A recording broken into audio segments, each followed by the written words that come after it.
feeling cold against your skin. Running through the chaos, letting all the sin. Temptation in a bottle, ready for the night. Craving for the thrill, it's time to ignite. Dark desires burning bright. Echoes in the dead of night. No retreat, no looking back on this heart attack.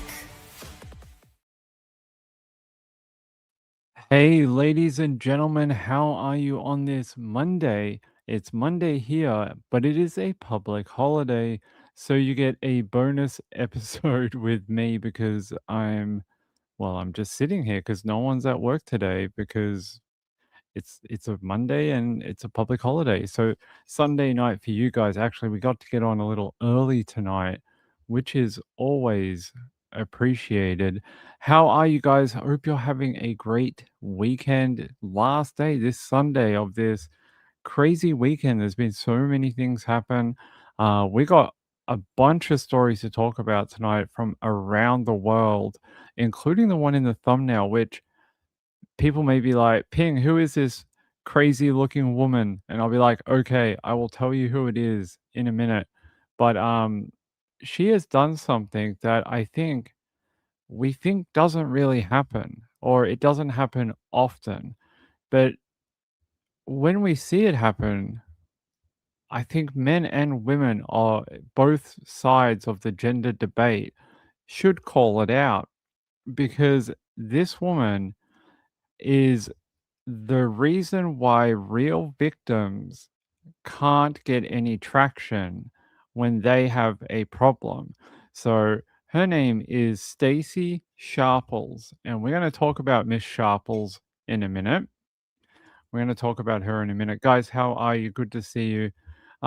What is the holiday for? It is Labor Day long weekend. So Labor Day was it was an agreement that there should be like 8 hours of work, 8 hours of rest, 8 hours of sleep or something. Is that right? 8 hours of work, 8 hours of play, 8 hours of sleep or something. So workers weren't overworked, and there was like a standardized 8-hour workday, so that people had more free time and they had some work-life balance, and they call it the Labor Day long weekend. Or if you're in Tasmania, they call it like the 8-hour holiday or something. But in most other places, they call it Labor Day. But in different places, they're on at different times. So in Victoria, South Australia, and Tasmania, I think it is today. It's normally on the second weekend of March. In some other places, they're on in like September or something. Yeah, some other ones have them in different times of the year.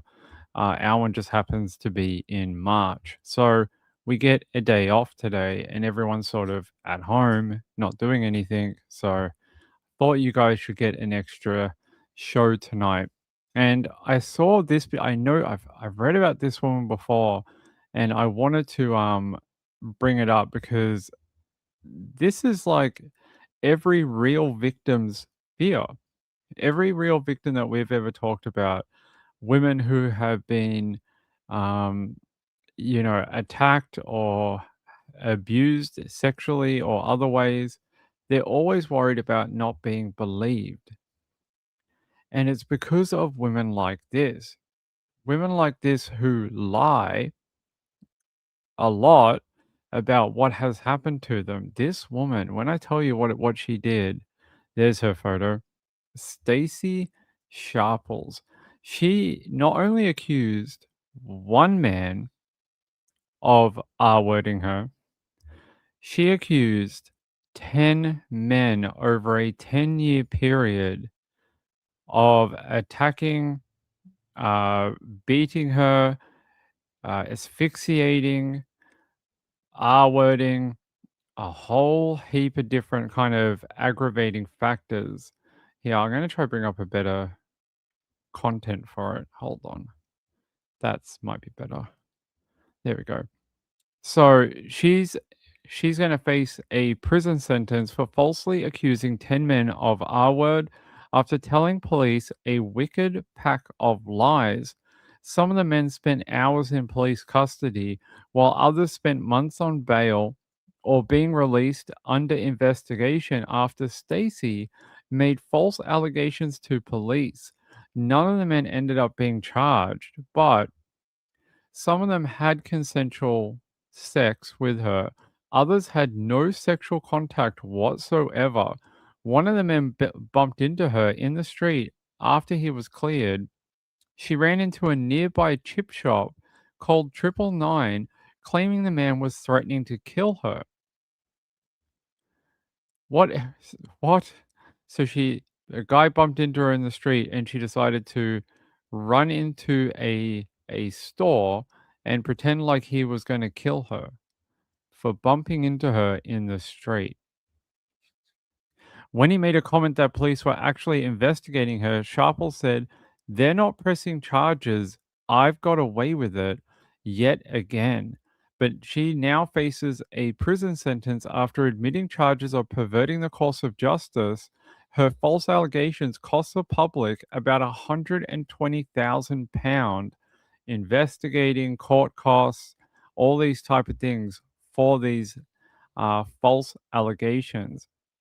She initially faced 19 counts of the charge, but ultimately only 10 proceeded to court.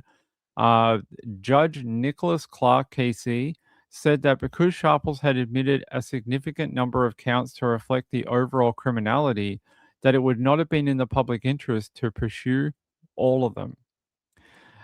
Four of her victims were in court for the sentencing hearing. The judge said, "I want to make it clear to anybody that reads anything about their names anywhere that these men's lives have been blighted by unfortunate allegations which have been made involving some sort of sexual offending, none of which are true."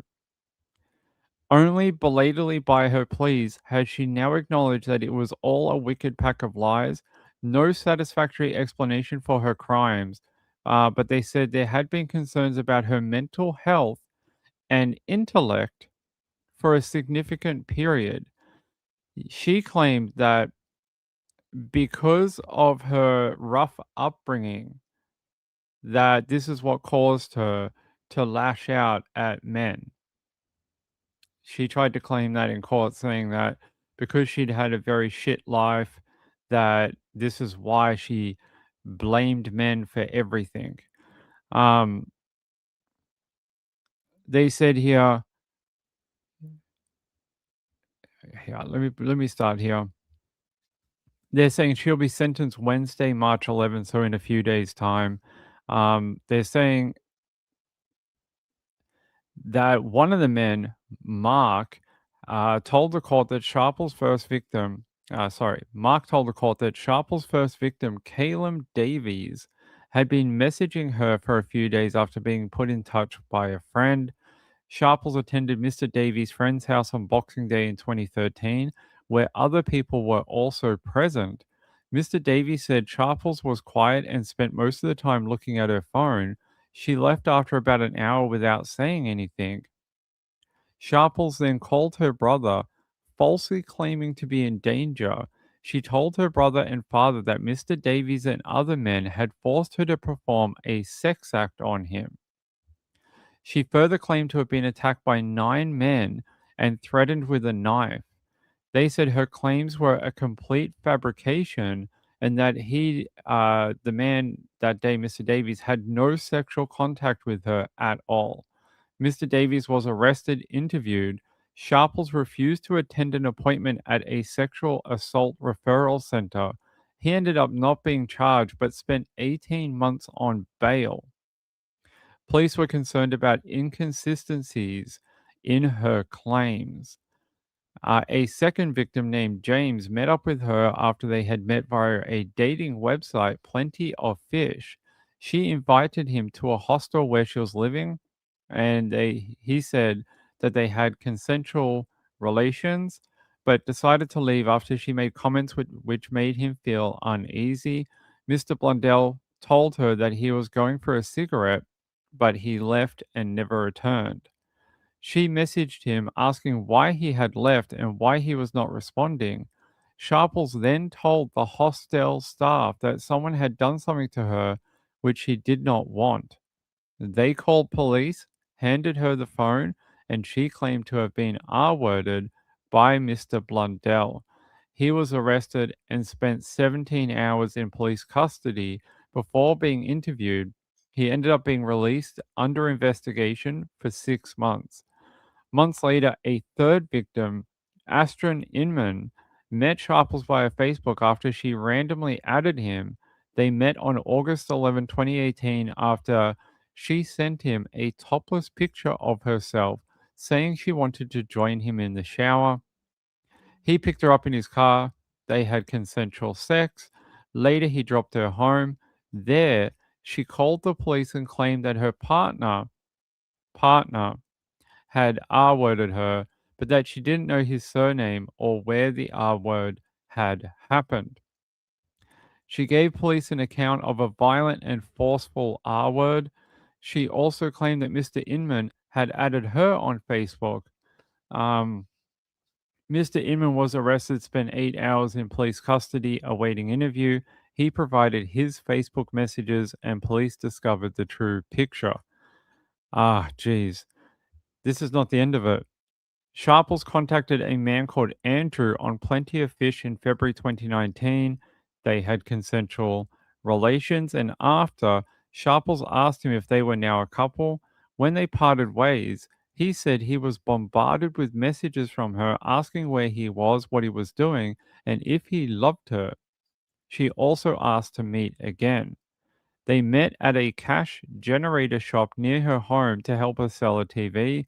She told the man to wait outside. When she went inside, she called police and alleged that she had been R-worded by the man the night before. Police arrived and arrested him there. He spent 8.5 hours in police custody before being interviewed. He provided police with messages which she had sent to him. She refused to attend an appointment for an interview with them. Uh, Another man called Reese and another man named Connor were also victims of her. They had met through Plenty of Fish. They said there was some sexual contact between the pair, but they did not pursue it further because he thought she was weird. She asked to meet him again in April 2019. She said she would be with a friend. They're saying that he had asked his cousin if he also wanted to attend, so it was almost like four people. They went for a walk at a reservoir, but Mr. Lockett had changed his mind about being interested in Sharples. After, Mr. Lockett declined to drive her home, but said he'd drop her off nearby. They said this annoyed her and that she told him, "Watch what happens now." She called 999 and accused both men of R word. Mr. Lockett spent 3 hours in police custody and Mr. Austin 2.5 hours. Mr. Lockett bumped into Sharples in the street a couple of months later, and that is where they had a row. Sharples ran into a chip shop called 999, claiming there's a guy I got done for R word a while ago, threatening to kill me. So she has these wild fantasies about what is happening to her or how these rendezvous are sort of taking place, but her MO is clear. She would seem interested in these guys. They would sometimes, not always, sometimes meet up. They would have some sort of sexual contact. And then directly after, when she didn't get what she wanted, um, she would call 999 and make something up. Multiple R word accusations that are not real. So, and this goes on and on. There's more people. There's another man named Mr. Green. He says they had a consensual relationship for a short period of time. There was another one where she had accused two men of spiking her drink, and I mean, it keeps going on and on and on. Um, yeah,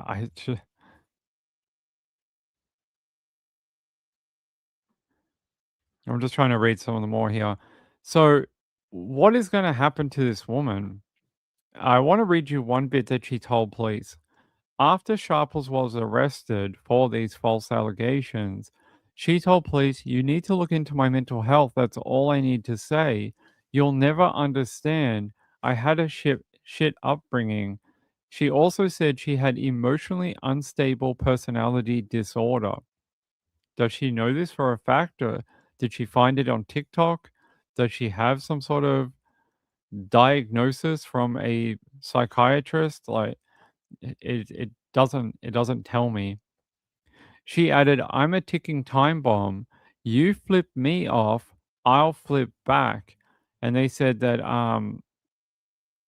a conservative estimate that the defendant had cost the police, criminal justice, sexual assault, health services £120,000 as a result of her false allegations.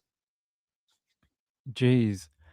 One victim in an impact statement told how they had moved to Sweden to reevaluate their life. As I wasn't a part of my children's life for a few years, he said he now struggles to approach women, adding, "I have a lot of hate for that girl. I hope she gets what she deserves. It makes me sick to my core." A number of men told in their victim impact statements that they were prevented from seeing their children after the allegations. Some of them were excommunicated from their families and friends, struggled to form any romantic relationships, and had been left with PTSD. One man said the false allegations took him to such a dark place, he thought about ending his, you know, life. Another called the defendant a wolf in sheep's clothing. Judge Clark said, "I take the view that she was a sexual predator. This has taken resources away from genuine crime and genuine victims." I would agree with that.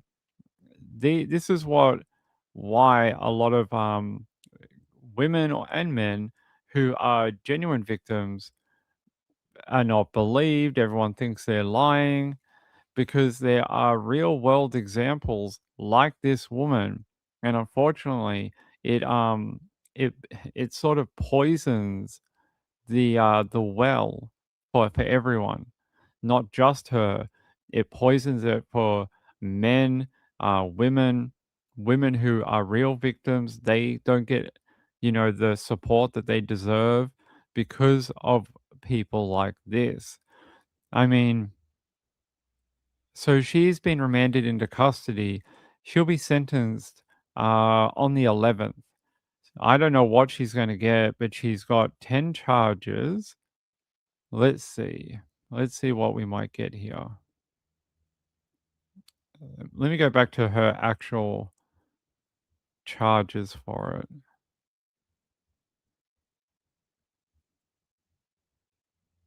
What was it? So she got perverting the course of justice. I think it should be more than that. UK.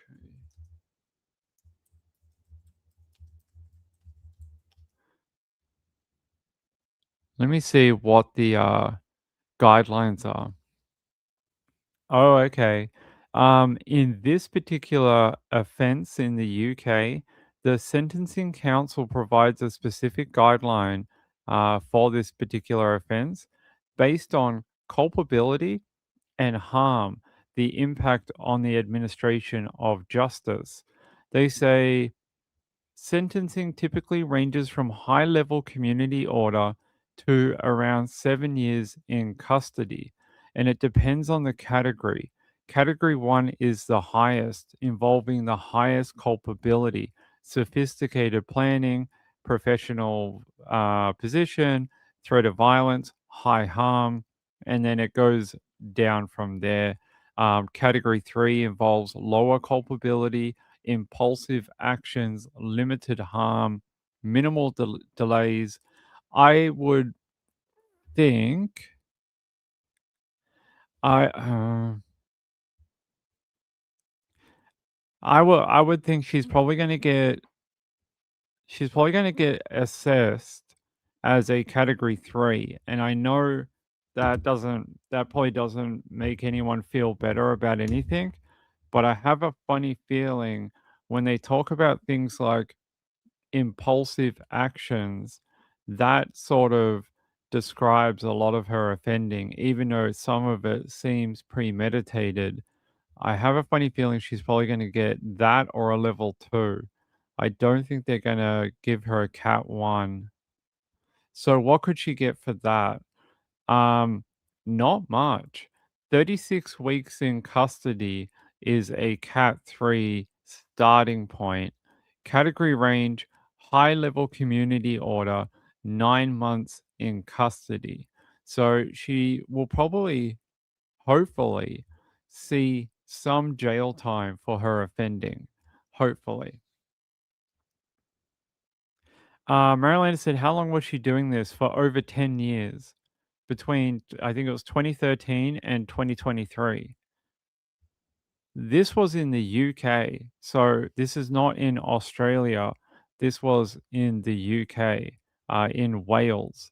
So not our laws. It will be the UK's laws for it. I believe the UK, but she's not really a stalker.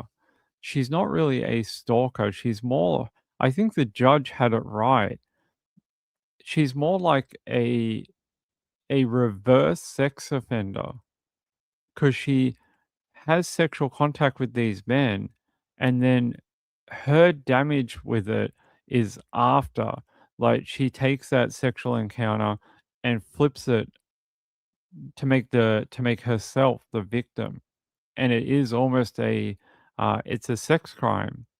So it's just a different type of one than we normally hear about. But I would think that, yeah, I think the judge is correct that it is not a stalker case. It's more a some sort of like perverted. I don't know what's going on in her head. It's almost like when she doesn't get the intimacy that she wants from these men, or the sort of the commitment that she wants from these guys, because you hear it. Are we now a couple? Are you now my boyfriend? She called one of the men her partner after only knowing them for 1 day. It's almost like she's unfulfilled in that area of her life, and she's trying to make these men fit that, fit that hole in her life. And when it doesn't work out, when these men sort of drop her when she acts weird or they're not that interested, she takes it very personally and then acts out, lashes out, makes these false allegations against them. Danny said she needs help. She she probably needs help. But at what point do we think that this is a psychiatric crime? Or eh, I'll say it like this: if a guy had done something like this to women, would we be okay with sending him to a psychiatric hospital? And if they said, okay, he has to spend the next 7 years in a psychiatric hospital, would that be something the community would be okay with? Um, I don't want to go easy on this woman just because she's a lady. I feel like the punishment has to be strong to send a message to the community that you can't do this. You can't send false allegations to men. Like it's very serious when you're um, saying this type of thing against men, and it's not true. Because yeah, it does. It affects other women, women who actually have been hurt, then go to the cops, and the cops are like, "Yeah, love, we've seen this before. You're telling porcupines. You probably just with a guy, and he didn't want to see you after." Because like a lot of her encounters were, she was upset because they didn't want any contact after they had, done the deed. Gail said she will never be believed again. So if anything ever happens to her, nobody will believe it. And that's the sad point of it, right? That no one will believe her ever again. So if something really did happen to her, say she was in jail, say a man did really target her, no one will ever take what she says without any sort of proof. Cold case girl, hey my friend, how are you? Sounds like she has severe abandonment issues and a very low self-esteem. It does, right? It does. It might be a clue to her offending. It's it's like what do we do about her now? We get her help, obviously. She'll get that mental health help through being incarcerated. Um but what do we do to send a deterrent to other people that this is not okay? And I'm not sure. Like I'm not sure what would be okay. Like if we gave her 3 years in prison, would that be acceptable to the community? Because I think that's where it's going to go. I think it might even be they may sentence her to mandatory psychiatric help, 3 years in custody, and they may suspend it based on if she actually does the psychiatric program. So if she completes the psychiatric program, they won't take her into custody. Basically, I don't know, but I think the community would like to see a stronger push from the court to say we don't ever want anyone coming to the courtroom with this type of offending ever again. But I don't know. Montana said, does she have siblings who participate in this kind of behavior, parents who behave this way? A lot of her history is unknown.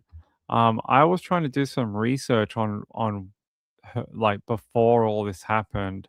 Who was she? But it sounds like she has sort of moved around, been in and out the system when she was young.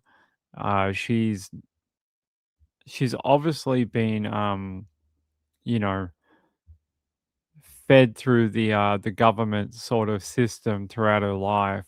I don't mean in a criminal way. I mean probably through housing or children's court, that type of thing. But a lot of her prior life when she was a bit younger is not available. I'm just trying to see what else I can find.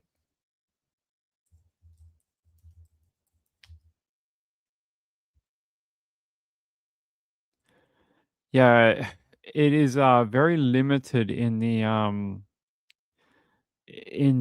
information that we have before 2013. Before then, we just don't have very much. But according to her own sort of words, she had a shit upbringing, whatever that means. Give me 1 second.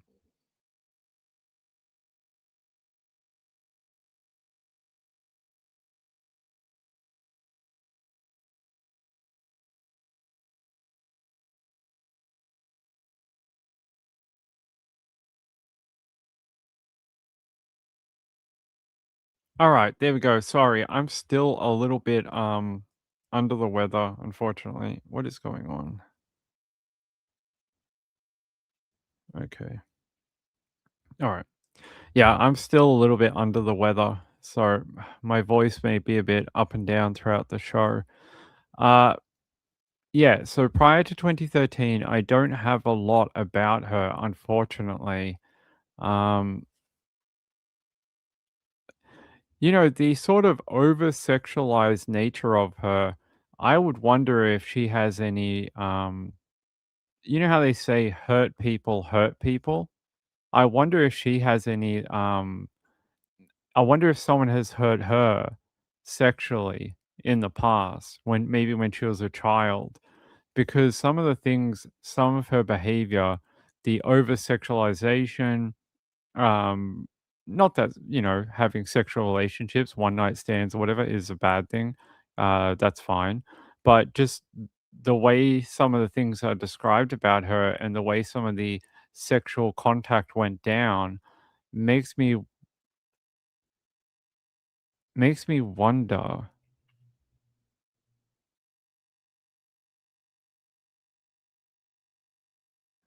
Yeah, listen to this.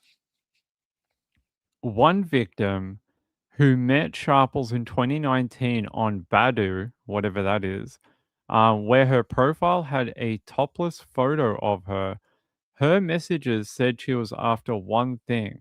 She was in my house for about 20 minutes. We kissed. Then she said she didn't want to kiss anymore. I said no problem and got her a taxi home. Then she phoned and said I really hurt her. Sharples then rang police and claimed the 40-year-old builder had R-worded her and attacked her. 12 cops arrested the man at his Salford flat. He spent 2 days in custody and lost his job. He was later told he faced no further action. After being bailed, he saw her profile on Badu again. He said it wasn't the behavior of someone who had been R-worded. She is evil. That sort of how this all went down, it makes me wonder whether there's any childhood essay, because the sort of lashing out at men, it is a thing that can happen. Look, some people are just evil and they just are a bit, you know, off kilter and they do this type of thing. But I don't know, just some of the way it goes down, like, see how she went to his home? She initiated contact, and then when she went to the home, and then they started to do any sort of like sexual contact in person, she freaked out, left, and then everything happened after she got in the taxi. So I don't know. I just maybe that's something that the psychiatrist, when she is sentenced, can talk to her about, because yeah, there's some weird things here. Um, but yeah, very sad for the men. A lot of them victims here, there's over 10 of them. They lost custody of their children. Some of them, their wives would not allow them to see their little kids anymore because they had been accused of that type of crime. And this particular guy lost his job because his job said they couldn't trust him anymore around young people. That's heartbreaking, right? That's heartbreaking for the men. Montana said, "Sure hope she has no pets. She is malicious and abusive." Very much so. Very much so. Marilyn said, "That's what I think." Yeah, I wonder. And it doesn't excuse her offending at all. It just might be an answer to why she's offending. It might be an answer to why she does this to people. It doesn't mean that she's not culpable of her crimes. It just means that there might be a reason for it. Doesn't make it any less bad. Um, we all have to be responsible for our own behavior. And she's old enough to go get help if she needs it. So that's on her. That's on her to not recognize that she's someone who needs a lot of help. But yeah, that one encounter really sits with me, because especially with the kissing, and then she said she didn't want to kiss anymore, and then she bailed and left, and then she said, and it's this wording here. He got a phone call from her, and she said that he had really hurt her. Yeah, I think there's more here that we don't know about. SP Mom said 100% no excuse. She has something wrong with her. Definitely. Definitely. Marlene said red flag. She had a topless photo of herself in her profile. That is maybe a red flag. Yeah. SP said if she had come from a normal, good family, I would say she's just evil. but this sounds like trauma in the past. Yeah, and it almost feels like this might be her way of dealing with what happened to her. This is her way of sort of getting revenge on the people that hurt her when she was younger. Even though these men have nothing to do with it, it's not about that. It's sort of a just striking out at men in general. So yeah, it could be. I would like to know whether that is anything that they might look at. A quiet observer. Do they give victims compensation like Australia does to its victims? I think in the UK there are various funds for people like that. Hold on. UK victims. There is a UK victim. They call it the Criminal Injuries Compensation Scheme. That is the one that I know about. Um, that's a little different though. That is to compensate individuals for injuries, loss of earnings, and special expenses resulting from violent crime. The crime must have occurred in Great Britain, been reported to the police, and typically within 2 years of it taking place. I don't know if that would actually do it for this type of crime because it's not really a violent crime. It is more a psychological crime.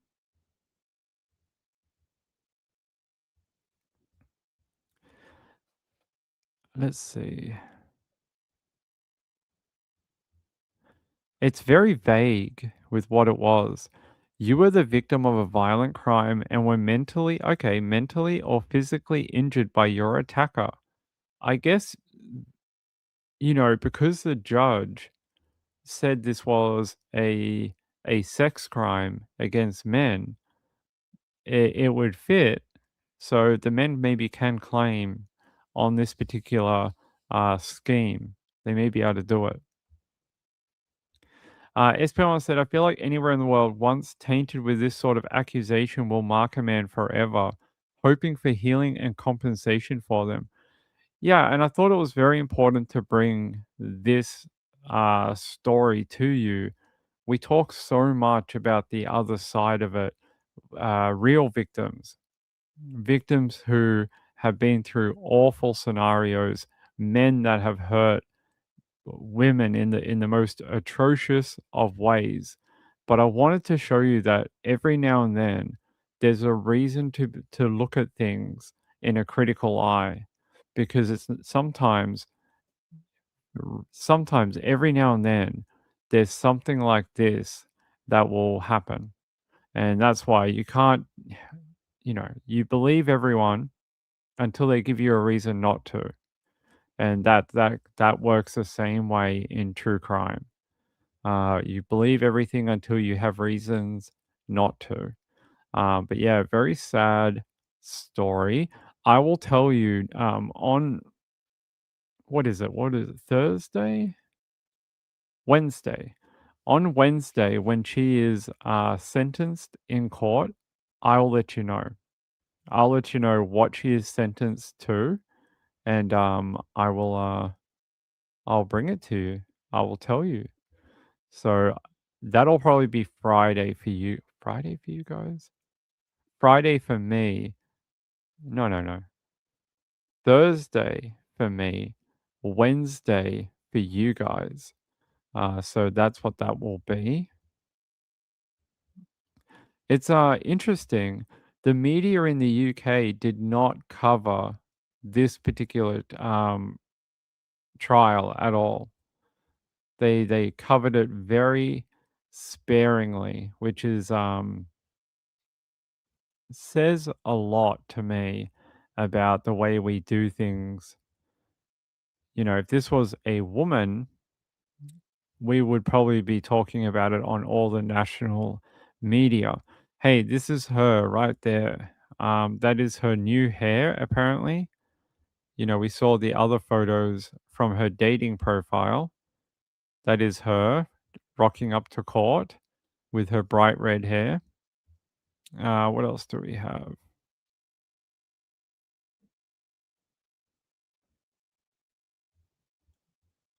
I like that the judge and he put out the statement to say none of these men have done anything wrong. And I hope that helps them where if anyone accuses them of being X, Y, and Z, um, they can point to that from the judge and say, look, the judge cleared me of anything. I'm a victim. I didn't do anything wrong. Um, yeah, the other thing too, while talking about her propensity, here, listen to this. She trolled sites such as Plenty of Fish, Badoo, and Facebook Dating, making it clear she wanted sex. So it's very strange because when you hear her own words, how she was asking the men after, "Are you my boyfriend? Are we partners now?" But she came forward as if it is a one night stand. It's just a hookup. It's just for the act of it. And then she's all like trolling on these dating sites. It's her sort of her mental outlook doesn't match her actions. It's yeah, I think she's a bit of a broken person.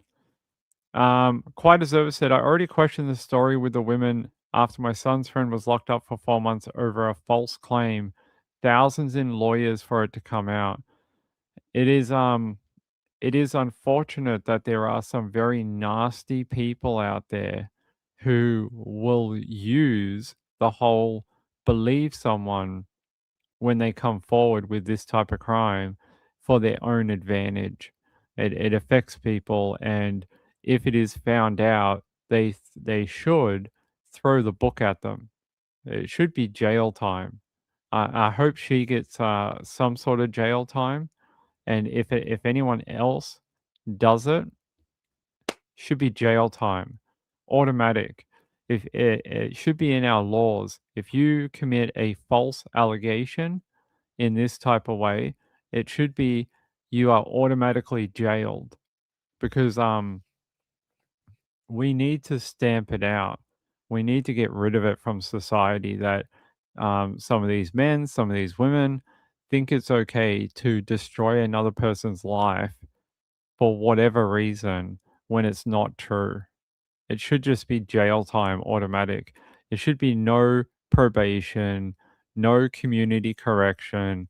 It should be straight to jail. If they did that, maybe these offenders would think twice about, these false allegations. All right. I will tell you on Thursday or Wednesday about her sentencing. Okay. I will tell you what she got in court. All right. I want to talk about something very sad happening in the war. So you guys know the war in Iran right now. I have something for you and I came across it today and I want to talk about it because it breaks my heart. It really does. And I just got to find it.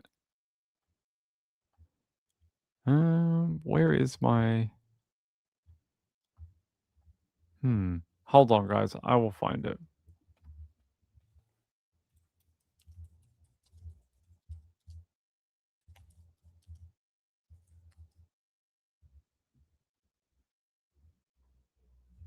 Hmm.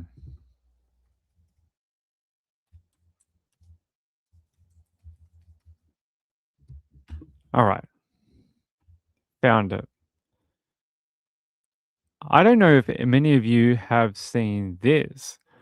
Expats fleeing Dubai abandon their pets on the street and outside rescue centers as they rush to leave the Gulf state. So apparently all these people, hundreds of people a day, are are dumping their animals, just like this in a park next to a dog bin tied up so they can flee the area. And I have never seen something so sickening in my life. There was hotel rooms where people have fled the country.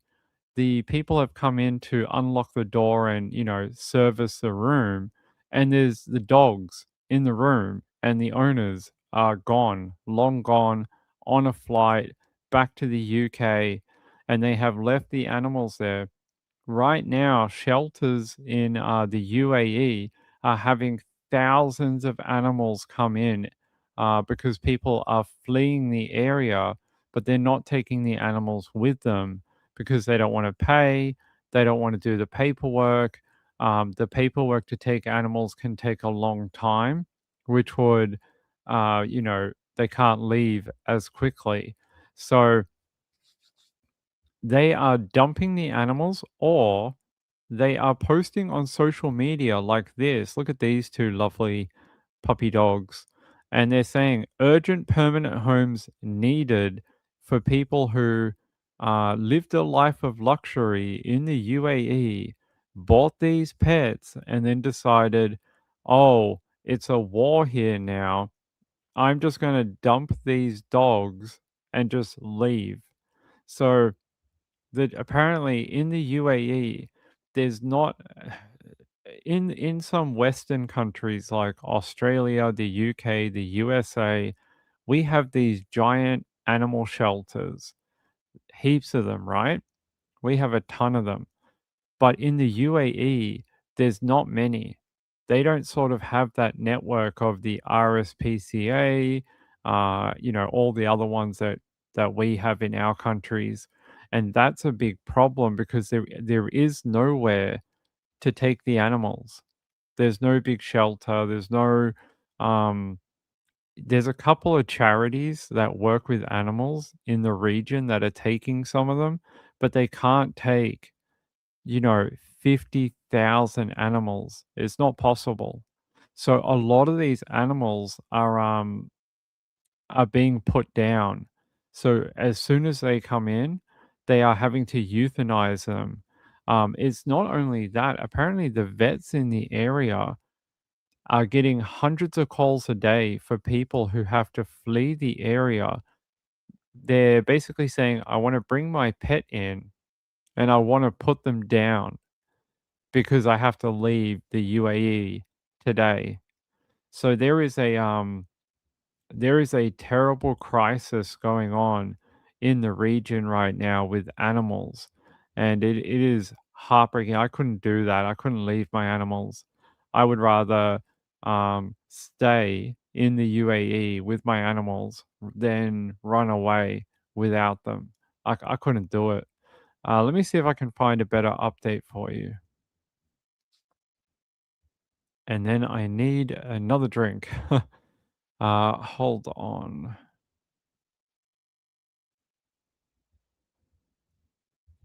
There's been a few different stories about it over the last few days. See, Dubai expats abandoning and euthanizing healthy pets to escape Iranian strikes. And they're saying veterinarians in Dubai said they've seen an influx of inquiries about euthanizing pets as the conflict persists, with owners simply leaving their cats and dogs on the street before fleeing. And they're saying a pet boarding service in Dubai, the parking lot, told the Telegraph they are trying to stay as flexible as possible, but shelters are overflowing. The owner said volunteers at animal rescue centers have reported hundreds more abandoned pets than usual, which is leaving shelters at breaking point, with some now unable to care for all the animals.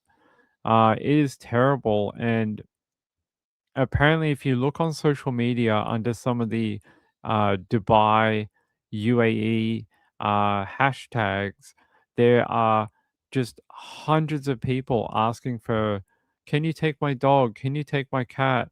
Can you take my rabbit? Can you take whatever? And it is very sad. I can't imagine if these are the ones we know about, how many do we not know about? That's what I wanna know. how many are being done in secret? How many have been done without, a camera nearby? But yeah, apparently in the region there are no large scale shelters like the RSPCA or something like that that we have in Western countries. So really heartbreaking. I hate to see it. Look at these two. I love these two dogs. Look at these two. They don't know. They don't understand that there's a war. Poor puppy dogs.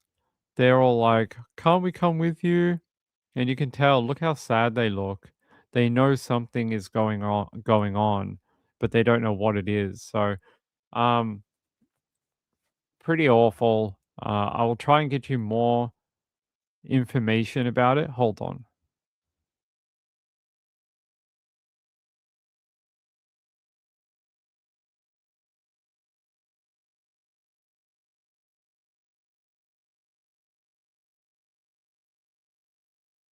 They say that dogs are animals' best friend. I mean, dogs are animals' best friend. Yes, dogs are man's best friend.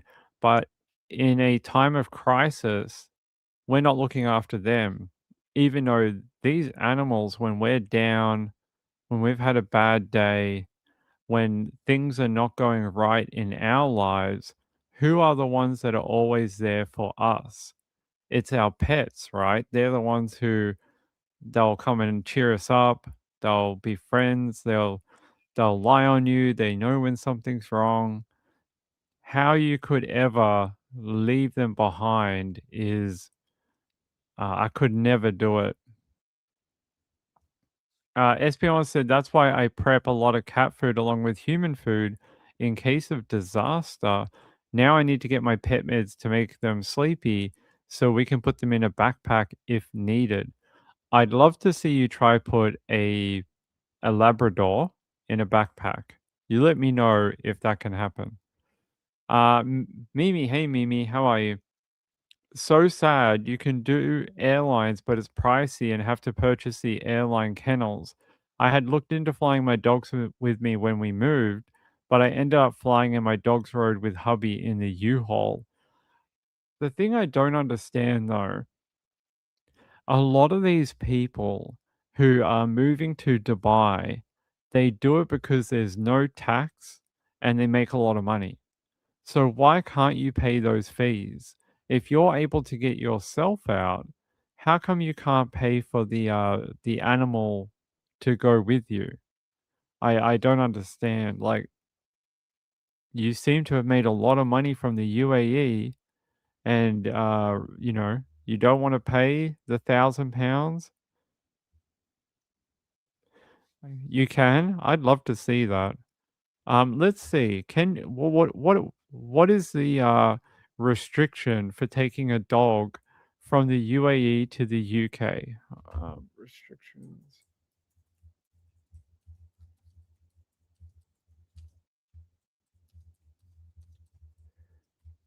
Let me see.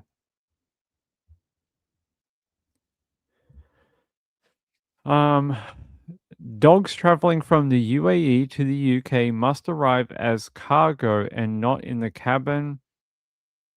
They must require a microchip, valid rabies vaccination at least 21 days before travel, a health certificate, a tapeworm treatment. Only a maximum of 2 pets per person is allowed out of the UAE. Well, that sounds okay.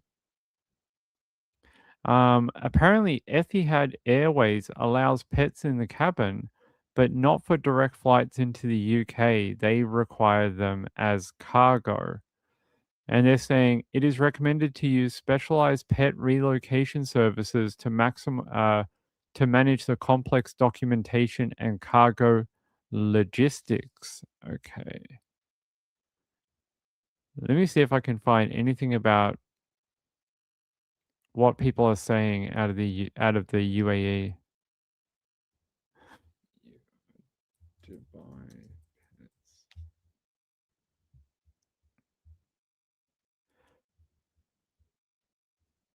Let me see if there's any like recent posts about it.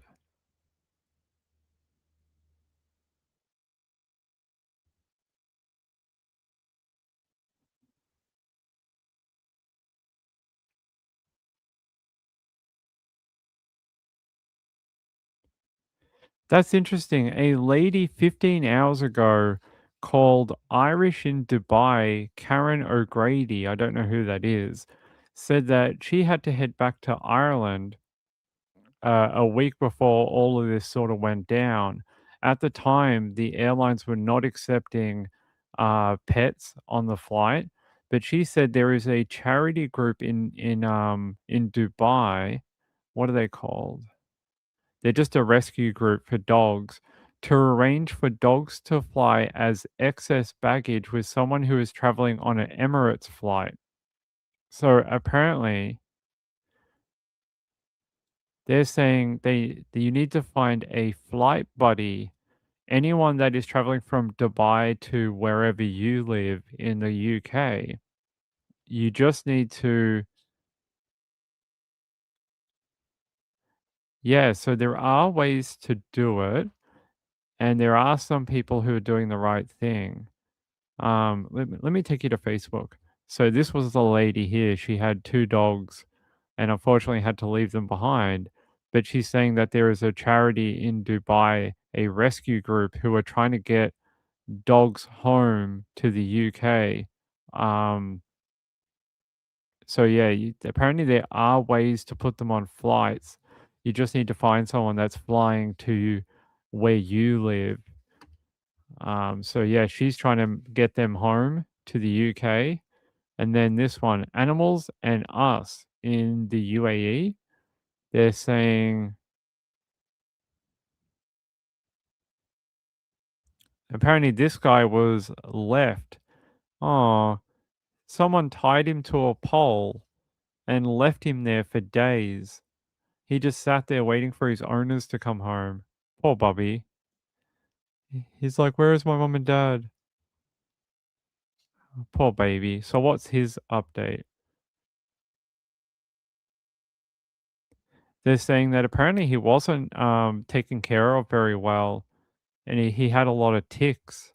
Someone had not been um taking care of him. He also had a parasite that came from mosquitoes. Poor Bubba. But apparently he has now got a fit bill of health and he can go home with someone. So that's good. Um yeah, so there are a lot of pets in the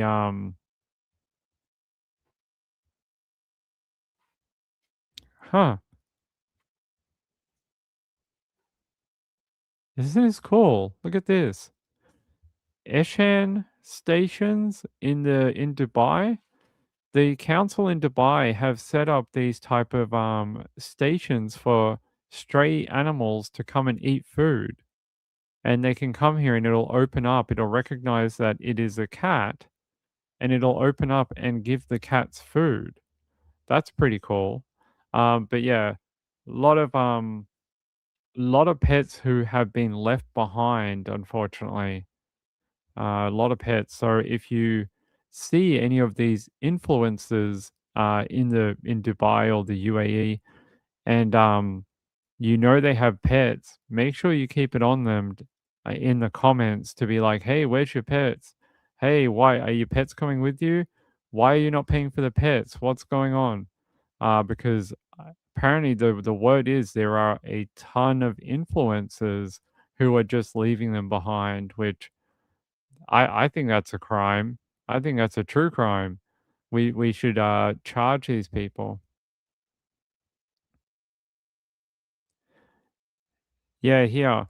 Lately, I keep seeing posts of people trying to give away their pets because they're leaving Dubai slash the UAE and don't want to pay for the transportation.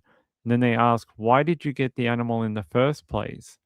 That is a good question. I wish people would think of that when they get it. So, oh yeah, yeah. It's really sad. Apparently this one, so someone's trying to adopt their cat out. This little guy, what's his name? No name. He's called a British short-haired choc bicolor male cat for adoption. 1 year old, vaccinated.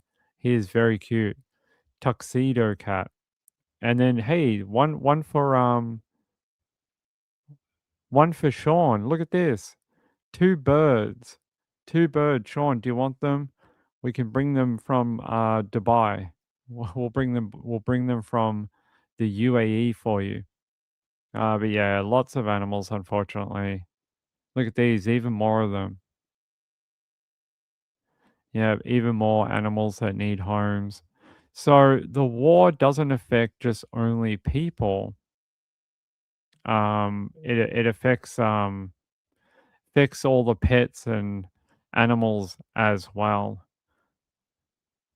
Let's see.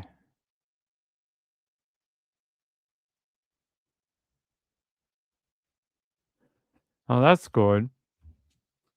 They're saying here that a new initiative called No Pet Left Behind UAE has brought people together to help ensure pets are not left behind during these uncertain times. The aim is to build a supportive community network that connects people who need temporary foster homes for their pets, can offer a foster home, need help relocating their pets abroad, can volunteer within the community to help transport or care for animals.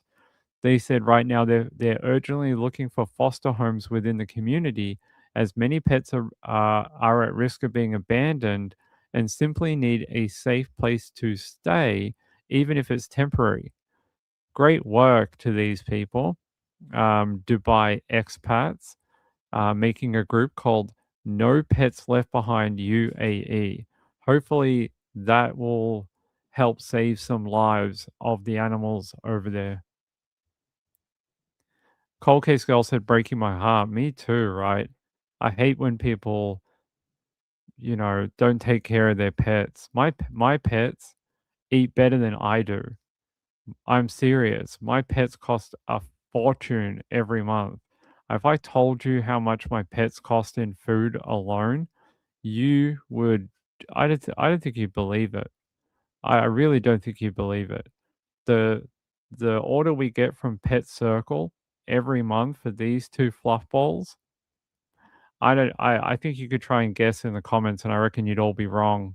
And it's not because we choose to do it. Oh, well, we do. We wanna give them good food, but they're both on prescription food, both of them.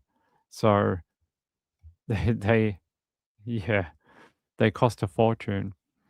Gayla said, "I can deal with murder, but not anything with the animals." Well, I hope it'll bring awareness. I hope it'll bring awareness that this is happening and that, those fun people you see on TikTok that live in Dubai and they're living up the life in the Louis Vuitton and, "Hey, we're fitness influencers and we live in Dubai and me and my husband and our great dog, you know, we are living the life over here." If you follow any of these people and they suddenly turn back up in the UK without their dog or cat or pigeon or turtle, maybe think of unfollowing those people because why are you helping fund that? Why are you helping give them views and things like that when they're willing to just throw away an animal because they can't be bothered? Quiet as Ever said, same thing. I spend way more on animals. Yeah, my cats get more than I ever do. Espion said, saying, we made the most amazing fish for the cats. And my hubby was like, they get that and I get this. Yeah, my cats, I swear, they are spoiled. Sean said, I can't see the point in buying a dog when you can get one so easily for free or the cost of shots and a microchip. Both these two cats, they were both rehomed from Gumtree. So I went on Gumtree and found people who couldn't take care of the cats anymore, and then I took them in. So they were gonna go to the pound. Their owners couldn't look after them anymore. One of them were it's funny how many people are moving to the USA all of a sudden and can't have their cats anymore. Both the people that we got these cats from, one of them was moving to the US, and then the other one I think the other one was because Muffin I think they used to hit him, and it was because Muffin would, like, scratch they had, like, a three-year-old, and Muffin's a little pory if you like mean to him, he'll paw at you. And I think they didn't like that Muffin did that to the 3-year-old, and they wanted to get rid of the cat because basically it didn't work with the 3-year-old. So we took in Muffin for that reason. So, and then the other one, Rory, her owners were moving to the US, and we took her in because of that. Burnt Popcorn said, "That's wonderful, Ping." Yeah, I've never bought a cat in my life. Why would you? Why would you spend money at a store or something? There's so many animals that need homes. Gail said Hades was the last in his litter and they were going to fling him out or something, so I took him. Sounds like an excuse. SPM said all our cats came from the local shelter. They make the best pets. They want a home. They do. That's why Mrs. Ping is not allowed to visit the they have the shelter website and they have the photos up on Facebook and that. Mrs. Ping is not allowed to go to those websites because she'll just show me photos all night. She'd be like, "Look at this one. Look at this one. It's black. Look at this one. It's fluffy. Look at this one. Look how cute." And she's like, "Can we get them all?" And I'm like, "No. No, no.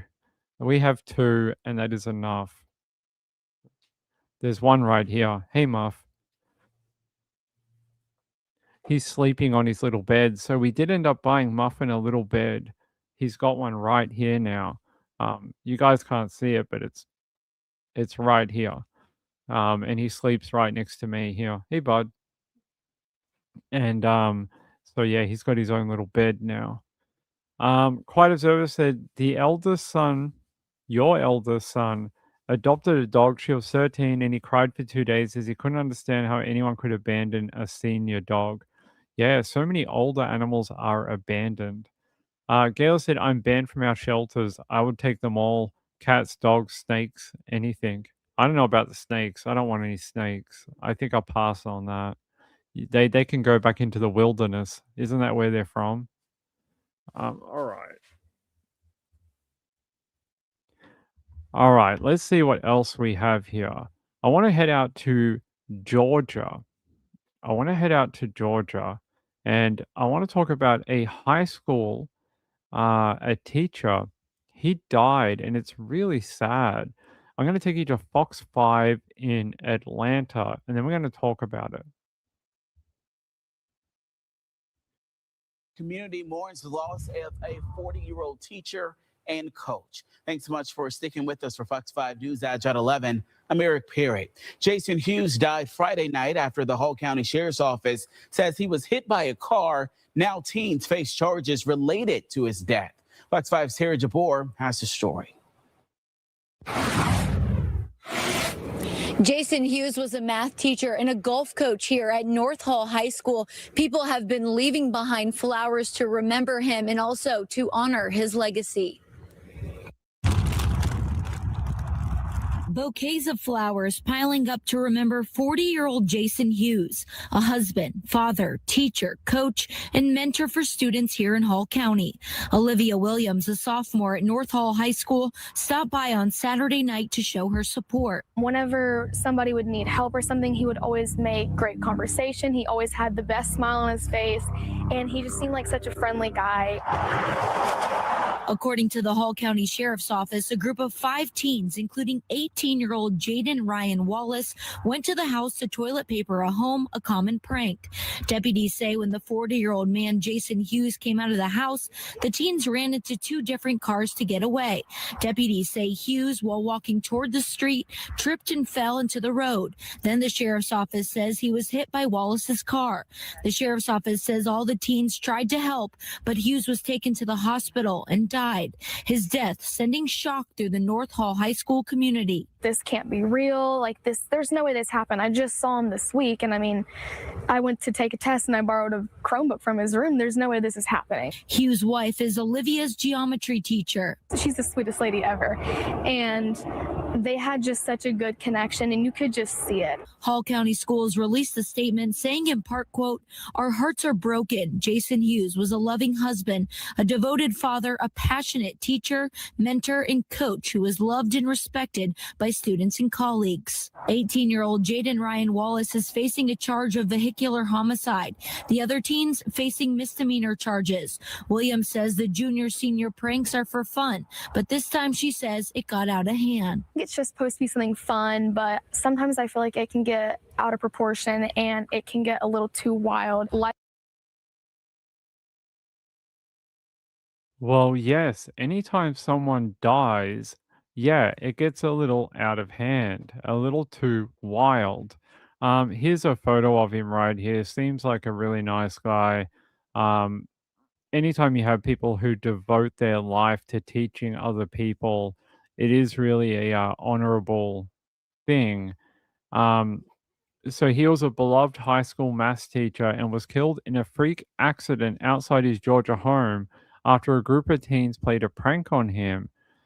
And they saying here he stepped outside his Gainesville home around 11:40 p.m. on Thursday after he spotted a group of 5 pranksters draping the trees on his property with toilet paper.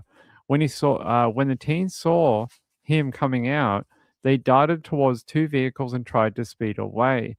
As they did so, Hughes tripped and fell into the road and was run over by one of the cars driven by Jaden Ryan Wallace, 18. That kid is going to have a really uh, the fact he's 18, not good. They're saying here that Jaden, though, did stop along with 2 others and attempted to render aid to the teacher until emergency responders arrived. The father of 2 was rushed to Northeast Georgia Medical Center where he later died. Wallace was arrested at the scene and charged with first-degree vehicular homicide, reckless driving, criminal trespass, and littering on private property. 4 others, Elijah Tate Owens, Aiden Hux, Anna Catherine Luke, Ariana Cruz, all 18, were arrested and charged with criminal trespass and littering. It is unclear if any of them are or were students of Jason. Terrible, really, really sad. I mean, for that to be how your life ends. Yeah, I'm going to take you out to 11 Alive out in Atlanta as well. They got a bit more here. The community is mourning the loss of 40-year-old Jason Hughes. 11 Alive's Galat Melamed shows us the impact he's had on students at North Hall High School. There's now a growing memorial here outside North Hall High School where Jason Hughes taught math and was the golf coach. Students say he was such a positive presence here. A devastating loss for the North Hall High School community. It's awful that it happened, and I hate that it happened. Sophomore Olivia Williams came to pay her respects to Jason Hughes, a man she says was much more than a teacher. I think he was connected through a lot of people, and I think it's taken a toll on a lot of the community because he was very, very big in the community. He was always just, he was very social with people, and he was always at events, and he was always just cheering people on. The Hall County Sheriff's Office says a group of 18-year-olds rolled trees outside Hughes' home with toilet paper Friday night. Deputies say Hughes was run over after falling into the road as the teens were driving off. The Sheriff's Office says the teens tried to help him before first responders arrived. 18-year-old Jaden Wallace is charged with first-degree vehicular homicide and reckless driving. I was kind of honestly in disbelief. I was like, there's no way. Jaden Maynor graduated a few years ago, but continued to keep in touch with his former math teacher. If I ever had any problems, I could always run and call to him. Like if I had like financial questions or if I just had some personal issues, he was always the man I could call, and he would always be there for anybody. Saturday, he returned to North Hall High School for a gathering inside the school. We grieved together, we laughed, we made jokes, and it was just really bad for the community that we'd lost somebody so special like that. 4 18-year-olds with Wallace were also arrested. They were charged with criminal trespassing and littering on private property.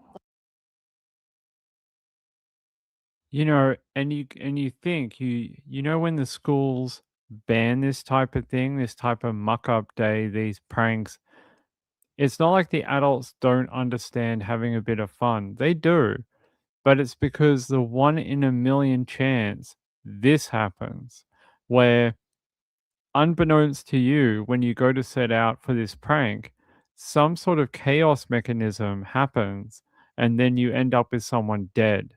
And it's just so unfortunate. I wonder if those 18-year-olds think now, was that worth it? Was the idea of the toilet paper, vandalizing his home? I know it's a tradition, but was it worth it? He's now dead. You guys are now all looking at charges, and none of your lives will ever be the same. All because you wanted to play a prank. It could have been done differently. It could have been done differently. Maybe you could have, I don't know, shown why he was a great teacher. Maybe he would have appreciated that a lot too, instead of, toilet bombing his home. I get it. We did dumb things as well, but it's almost like they can't foresee bad things that happen in the future. And it's very sad. It sounds like this guy was a great teacher, and a teacher that the community will be at a loss to replace. This guy had been around for years, teaching multiple generations of kids out of the school. So Jaden Wallace, here's that mugshot. There's Jaden Wallace there. Let's see, do we have any others? We don't have the other people, but Jaden's the one that has been charged. What? All right. Shh. So yeah, we don't know. I don't know if we have a mugshot for the other ones, but he's the one that's been charged with the vehicular homicide. So he's going to be charged with death by car. And yeah, how sad. Really, really sad. Um, I mean, the one thing they have, we've spoken about these type of crimes before. I love this photo. I'm going to put it back up. The one thing I can tell you is that at least they stopped. At least they stopped and rendered aid. There's so many cases where I can think, wow, this person would not be going to jail if they just stopped and helped. If they stopped, realized what they had done, and provided first aid or called an ambulance or done something. At least at least Jaden, even though he's in the wrong, even though he killed his teacher, whether deliberately or as an accident, at least they stopped the car, didn't run away. They provided aid, got the ambulance to him as soon as possible. I mean, as sad as it is, I have to say, I'm glad to see that they did that, because so many cases they don't. They run, they just hide, they just leave the person there to die. Um, I am happy to see that they did stop the car and actually provide first aid. So, I mean, it didn't save his life, but it does put a sort of +1 in their column, and it'll help when they go to trial, because the judge can look at that and say, okay, maybe it was an accident because they did stop and try and help. Yeah, like I said, so many cases we covered on the channel where i- people have not helped. They've just run off and cared about themselves.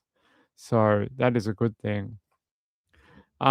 Hey, Robert, robot, robot Glock. I want a robot Glock. I want to know how that works. In South Carolina, they are charging 9 teens with first-degree murder. Trey Wright victims, Devin Raper, and a girl who was dating both and set up Trey to get unalived by Raper recently. Okay, I don't know that one. I'll have a look. Quiet Observer says, sounds like they did the right thing. That shows they did not mean for him to get hurt at all. Yeah, and I think it sounds like hopefully by the time it gets to trial, they may downgrade those charges to something like reckless driving or something like that. I'm sure they didn't mean to kill their teacher. It just, worked out that way. Not that it doesn't make it any less bad what they did, but it is nice to see someone stop. It I just can't tell you how many stories we've had on this channel where people, we read about it. They're like, oh, they hit the guy and left him there for dead. And it took the cops 2 weeks to track him down. And now they're at trial. And it's always like if they had just called 911, if they had just stopped and helped, maybe they wouldn't be going to prison for 21 years or something. So I hope these kids don't go to prison for 21 years. But we'll see. What is the charge that you can get for, not charge, what is the sentence for first degree?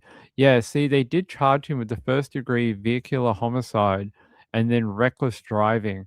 I reckon that first degree is probably going to drop because I don't think they can prove it.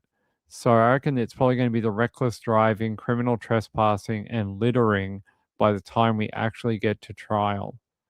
I don't think that first degree is gonna stick. Yeah, see? Here, first degree vehicular homicide is a serious felony charge involving the death of a person due to reckless driving, DUI, fleeing police, or a hit and run. Well, it wasn't a hit and run. They weren't fleeing police. They weren't under the influence. The only thing you can get them for is the reckless driving, which you already have a backup charge for that on them. So, yeah, I reckon that first degree is probably going to drop off. Cops will often multi-charge people, and then they go, oh, it's for the lawyers and the DA to work on. So they'll just charge people, and then it's up to the DA's office to kind of, yes, we'll go forward with that. No, we won't go forward with this. And I just have a funny feeling in this one they won't go through with it. I think the stopping and helping precludes that charge, and I just think they're going to probably get rid of it. Let's see.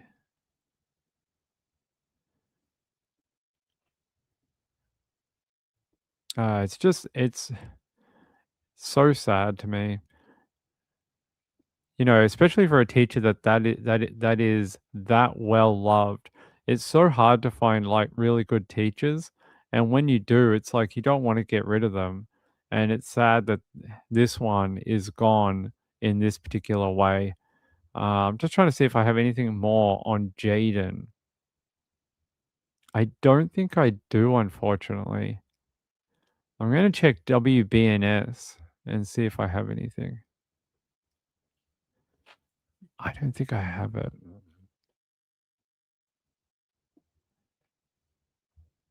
No, unfortunately, I don't.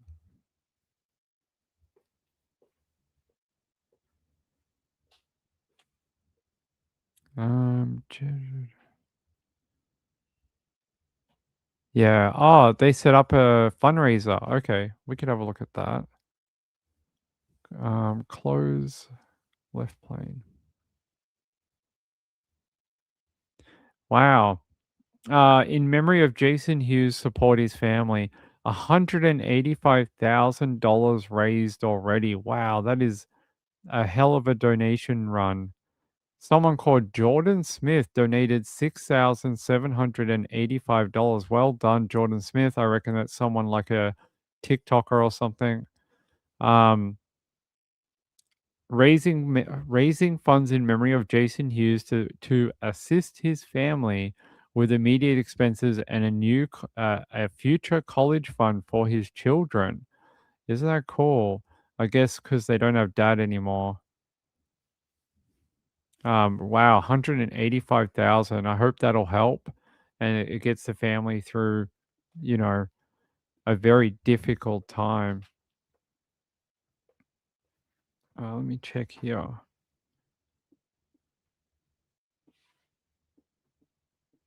By the way, did someone say that we have to get a cat camera for Muffin? I will work on something like that after we get back from the trial. Every dollar, every member, all these type of things, like Cold Case Girl, member for 13 months. Thank you. I appreciate it. All those nice people. Every dollar we have right now is going towards saving for that trial because it's just so expensive. When we did the Aaron Patterson one, I think we burnt through like 6,000 or something, or 5,000. I can't remember how much it was, but it was a lot of money. It was insane amounts of money. The one when we went to do Aaron Patterson, the hotel room for a week was $1,000 for Monday to Friday, 5 nights, $1,000 in some country town in Victoria, because they were all booked out. So this one isn't quite as expensive, which thank God. But yeah, they're just bonkers. Hey Robot, how are you? Which thanks to the automaker lobbying for lighter sentence for people who kill with their product, most states treat it like that state's second degree. That is true. That is true. Sean said a cat cam. Yeah, maybe we'll get a cat cam for Muffin when we get back from trial. Kim says, thank you, Ping. Thank you for being a member for 3 months. I appreciate that very much. Sean said premium unleaded fuel was $3 per liter. Don't tell me that, because we've got to drive out there and it's like 200 Ks away or something. Don't tell us that. Don't tell me that. Is that true? That's not true, is it? Hold on. Fuel. That's not true, is it? I'm going to check the fuel prices in Melbourne.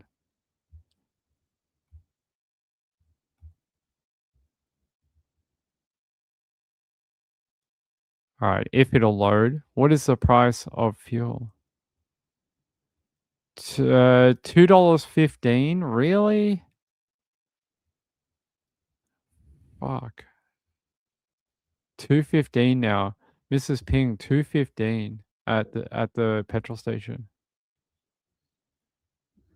That's ridiculous. 220 out near your work. Yeah, 220 at the one, the one near your work. 220. Jeez, we hadn't been. We filled up the car like last week or something, and we just hadn't checked. Oh, I found one for $1.99. They haven't put their price up yet.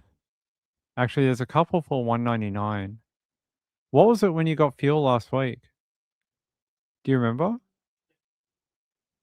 Like 185 or something? Okay. Jeez, it's jumped like 40 cents a liter in like a few days. I hope it doesn't reach $3 a liter like Sean is saying. That is crazy. Diane said I just paid $4.99 a gallon for regular gas. What is a gallon? What is a gallon?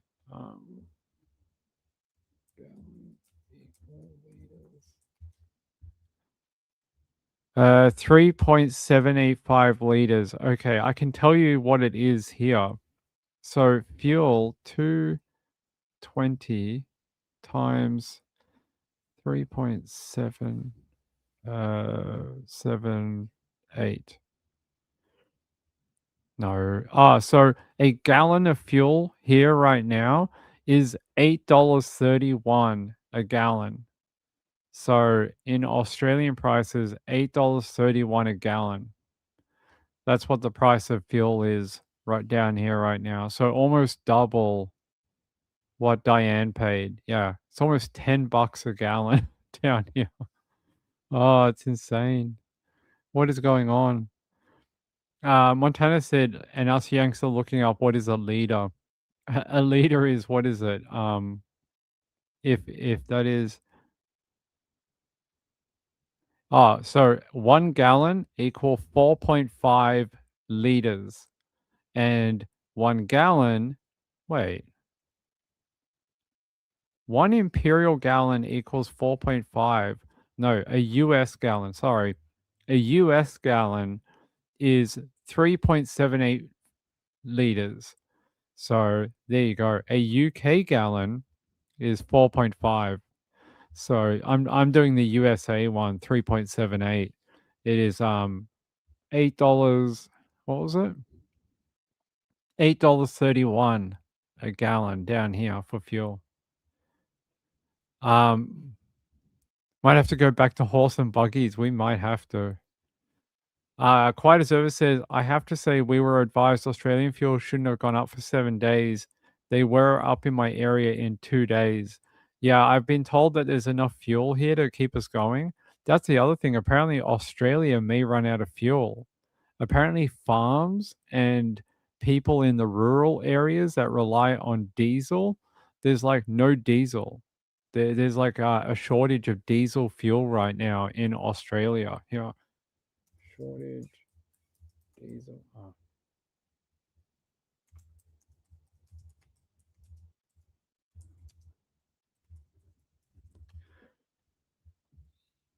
Yeah, apparently there is a not sportage, shortage.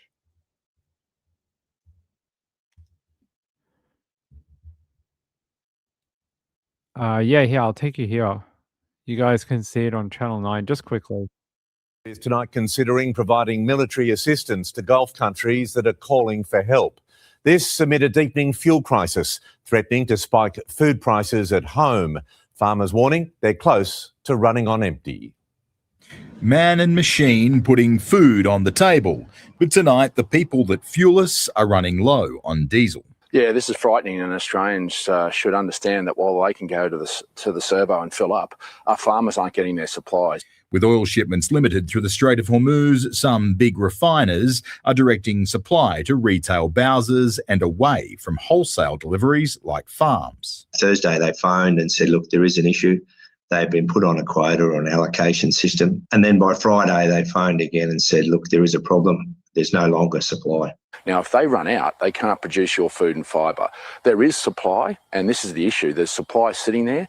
With the consumer watchdog monitoring prices for motorists, the opposition has written to the government for more help monitoring prices for farmers. There is no way we should be looking at a fuel security or a food security issue right now. With Iran attacking sporadically throughout the Middle East, some nations are also asking for help, not with monitoring, but with military and intelligence. Anyway, I'll leave it there. So yeah, there was a lot of farms where they get their fuel delivered or from a central location. They were told that they were supposed to get fuel on Monday today, and it didn't happen. There was no, it didn't come in. Montana says, what is your winter heating fuel? Well, I think the majority of people use electric.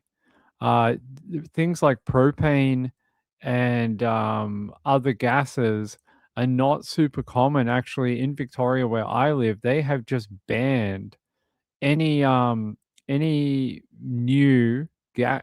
So you can't if you build a new home, you can't put in a gas connection anymore in Victoria. So we all have to use electricity, which is a pain in the absolute bum because like it's expensive. So all our heating is done on electric, which is my electric bill is ridiculous. Costs like $300. 300. I think it's like 300 a month or something. 300 a month. In winter, it's like 300 a month. It's like 900 a quarter. It costs a fortune. I bet Tesla is liking this, maybe. Marlene said they said the next war in the Middle East will be over shortage of water. Oh. Sean said I can't get gas where I am. Yeah, gas not anymore. Hey RN, how are you? Good to see you, my friend. Glad that you're back. RN says I'm too old and chunky to ride a bike. Yeah, me too. Gayla said my sister had a wood burner. Okay, interesting. All right, let's go back to the true crime. Very sad story about that teacher in Georgia. I hate reading stories like that. Seemed like a good guy, and I don't know. Just it just don't get why it had to happen. It's very sad. I want to talk about Massachusetts. And do you remember last year we had a bit of a story about possibly a serial killer? Dun dun dun. Apparently, this week there's a suspected homicide after the remains of a man called Peter Deegan. He's almost 70, 69 years old, were discovered in Rockland earlier this week. They say on Wednesday, just after 5:30 p.m., a group of young people were walking along Veterans Memorial Bridge, spotting what they believe was a human leg in the water off Phoenix Road. Police subsequently discovered more body parts as they went to look at what the boys had found. I want to take you to this because maybe it relates to the serial killer from last year. Maybe. Ago at about 5:30 last night, a group of young people were walking over a bridge in the area of Maritime Veterans Memorial Bridge. They reported that they saw something in the water which appeared to resemble a leg, a human leg. They called for Shirley Police. Shirley Police and fire responded and eventually confirmed that what they had seen in the water was in fact a human leg. Last night, state police officers assigned to the Middle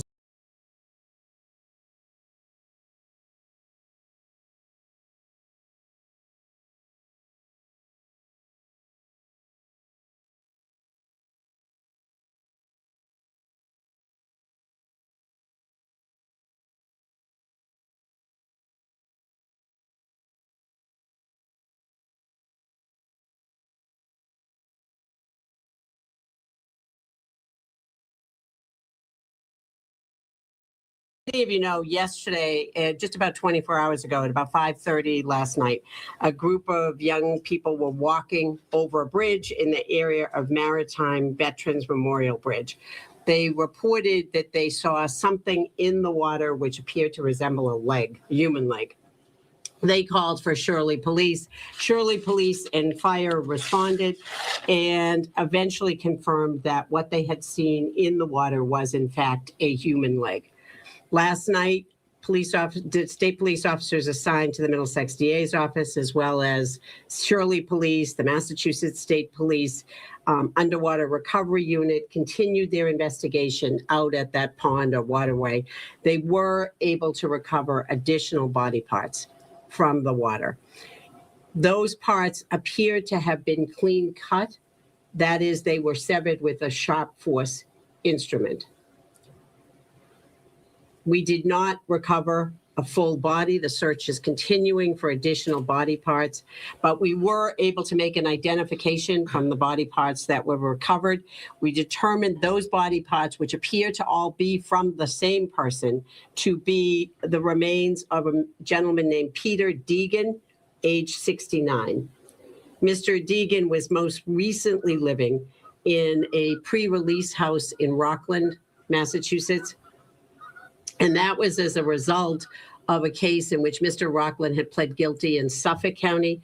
That case related to an arrest in February of 2019. Mr. Deegan was arrested following a search of his home. In that home was found 2 kilos of cocaine and a very substantial amount of cash. He eventually completed the sentence, the part of the sentence that he was serving at MCI Shirley, and he was released to that pre-release house in Rockland, where he was living. Yeah. Is it me or did someone come and because their Coca-Cola got taken before he went to jail, did someone come to finish the job? That's almost what it sounds like, right? That because he lost their Coca-Cola and the cops took it, that they were collecting on their debt. That's what it sounds like to me. They're saying a 61-year-old man. It says to me a 69-year-old man, but and the fact they said it was a clean cut injury to the limbs. Interesting to know whether there was any blood marks or not, whether he was alive or not when they actually did the dismembering of him. Spooky, really spooky. I don't. Yeah, tell me what you think. I reckon it's probably the gang, whoever he got that massive amount of Coca-Cola from. I think they came back to get sort of settle the debt. The information we have is that Mr. Deegan was last seen alive on this past Friday, February 27th. We are, of course, interested in anyone who might have information about having seen Mr. Deegan since Friday. And we are also interested in any members of the public who might have seen anything that appeared to be suspicious up in that area of the bridge or the pond in the time since last Friday.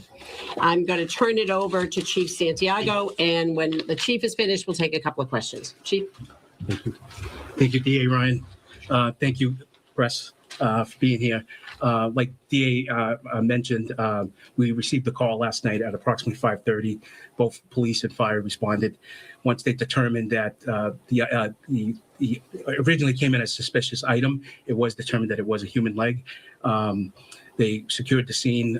They immediately notified the Middlesex District Attorney's Office, CPAC, and then they in turn notified crime scene unit and the underwater team to recover the rest of the body parts that were discovered there. I would like to tell the public that just to notify us. I know we've received some phone calls today. Just continue. That's what we need. We need the public's help to determine.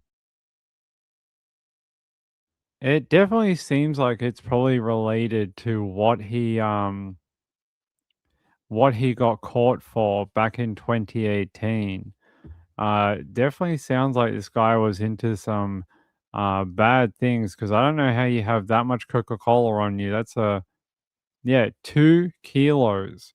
That's what he had, 2 kilos and a large sum of money, which probably went to the authorities. So that never got back to whoever owned it. And it just sounds like to me that they waited for him to get out of jail, because he was in a halfway house. So he only just got out. And they came to collect. They came to settle their debt. It's just exactly what it sounds like. They waited for him to serve his time. And yeah, hey, I don't think people would be very happy about their 2 kilos going missing. It's a lot of money. Just call me Kim. If there is organized crime, couldn't the other bodies be related? I don't think the other ones had anything to do with all organized crime. I think there were various other explanations, but not anything like that. Okay, we're gonna have to keep an eye on this one. But the fact he was only released from custody on February 6th. Yeah, I mean, I think we can all just read where this is coming from. I reckon we're gonna find out that it was something to do with that. All right. I don't think that's got anything to do with the serial killer that was going around like last year. I don't know. Have you guys heard this story out of LA? There's a story that I was seeing last night on the there's like a crime tracker in LA that I keep an eye on. KTLA had the story, and apparently a man died. I'm just trying to find you a better link for it. Hold on.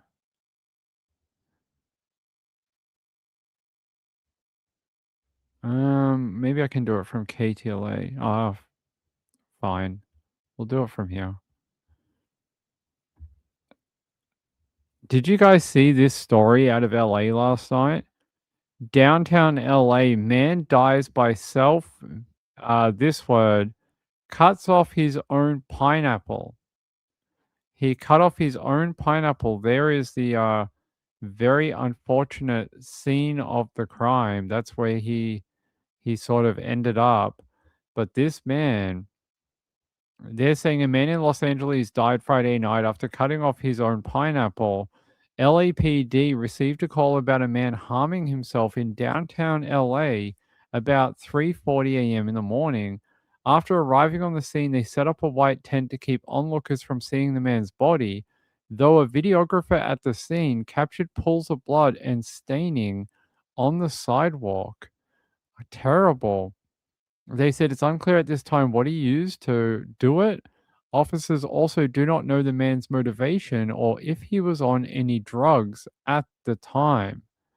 I'm just trying to see if there's any of these other photos, but terrible, right? We joke about cutting off people's pineapples, but in this particular case, it really happened. Why? Don't know, but that was the headline for it. I don't know if they found the missing part or not. It doesn't tell me. I'll try and see if I can find it. Not me finding the part, but I'll see if I can find the information for it. I don't think I can find his part. No. Let's see.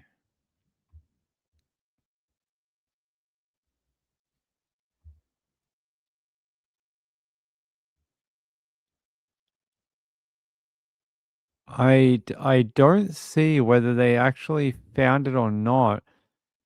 But according to law enforcement sources, the man cut off his pineapple, slit his own throat, and stabbed himself with a sharp instrument. We're told he also tried to cut off his own arm. Oh my God. They're saying it's unclear at this time what he used to harm himself. Officers also do not know the man's motivation. Geez, that would have been a really ugly scene. The fact that he did all those different acts, far out. I think that would have been a very graphic crime scene, right? Yeah, tried to cut off his own arm, cut off his own pineapple, and then even tried to cut off his own head. Cold Case Girl said had to be high on something and probably seriously mental health. Yeah, it had to be something. Quiet Observer said, yeah, ouch. Yeah, poor guy. I hope we learn more about like who he was and why this might have happened. I don't have any more information other than that, but I thought I'd bring it to you because it was on all of the sort of news station things last night. Yeah, I'll try KTLA. Hold on, KTLA.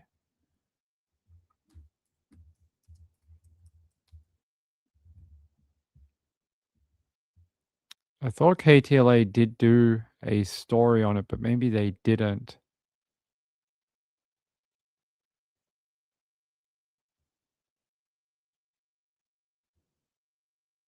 I don't see one. I don't see that they did an update on their YouTube, but they do have this update though, since we're sort of just jumping different things. Check this out.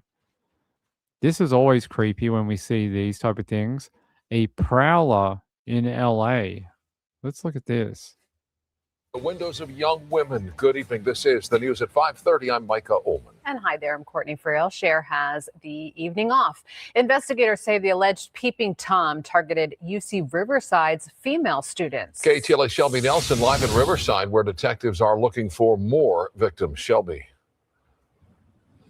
Micah Court, Riverside police say that since they've put out this information about the alleged prowler, they have received information from other callers, possibly linking those or that suspect to other incidents.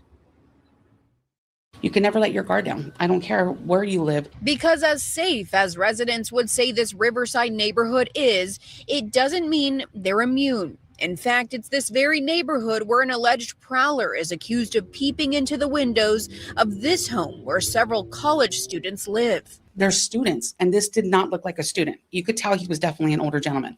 An older gentleman sporting a backwards cap and what appears to be gray sweatpants and a black long sleeve.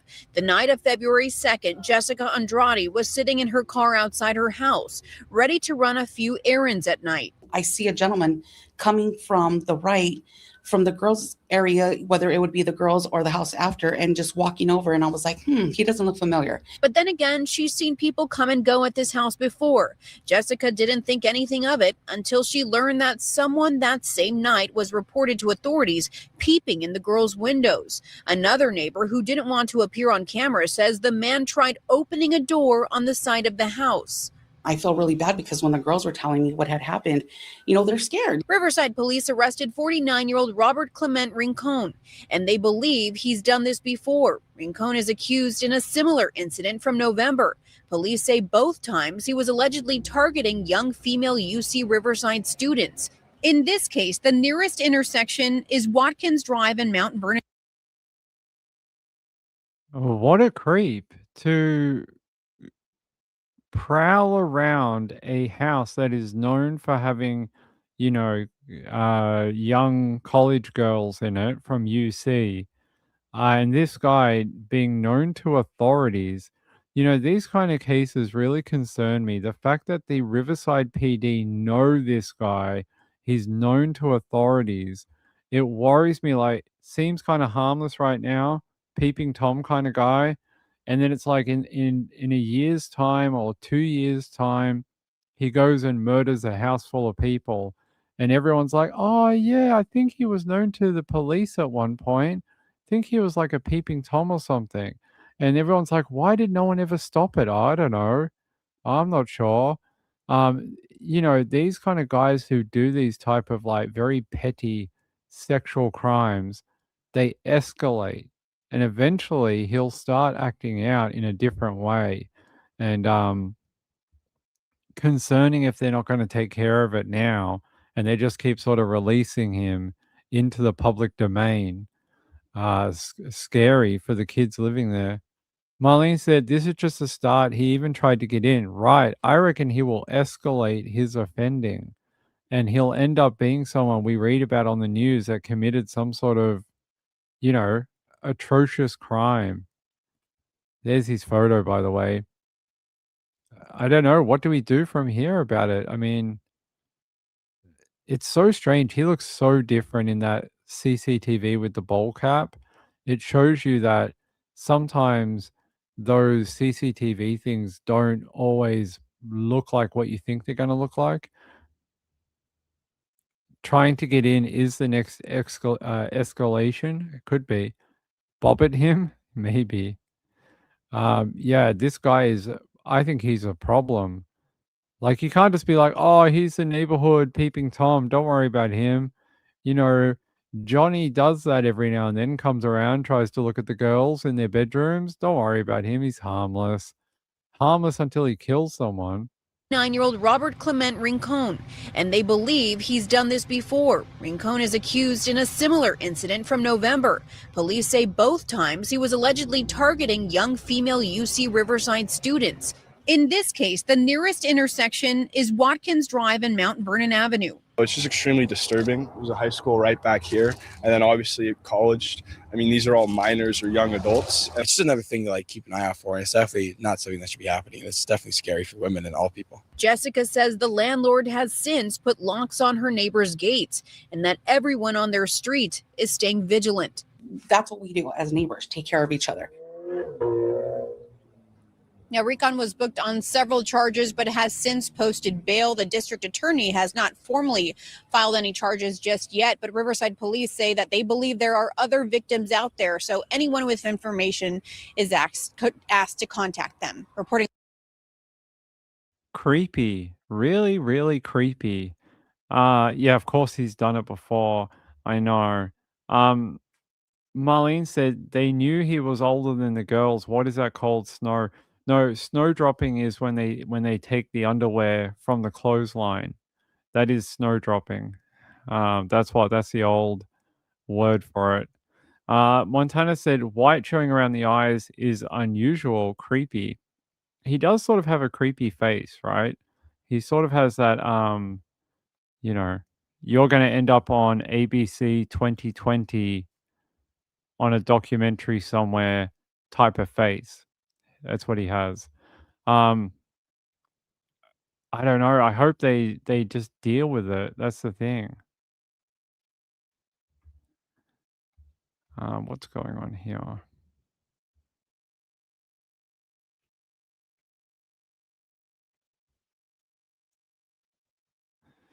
All right.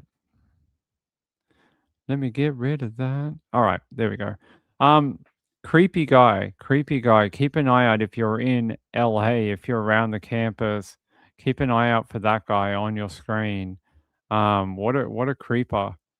That's what all the girls call a creeper, because that's exactly what he is. I wanted to see if there was an update on a story that we had done.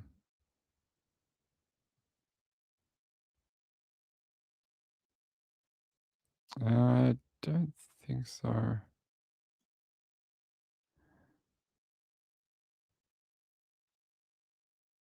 Okay. Let me look at there's one story I think we did a while ago. I just wanted to see if there was an update for it. There was a missing woman out of Brazos County. Do you remember this in Texas? I think we did it a couple of weeks ago. I wanted to see if there was an update for her. But I don't think there is. Her name is Nicole Nikki Winder or Winder. No, it sounds like she is still missing. Oh my god, it's been ages. Winder was first reported missing. Her last known whereabouts were here along FM 974, about 3 miles north of Highway 21 in northeast Brazos County. Again, crews have been searching since last week.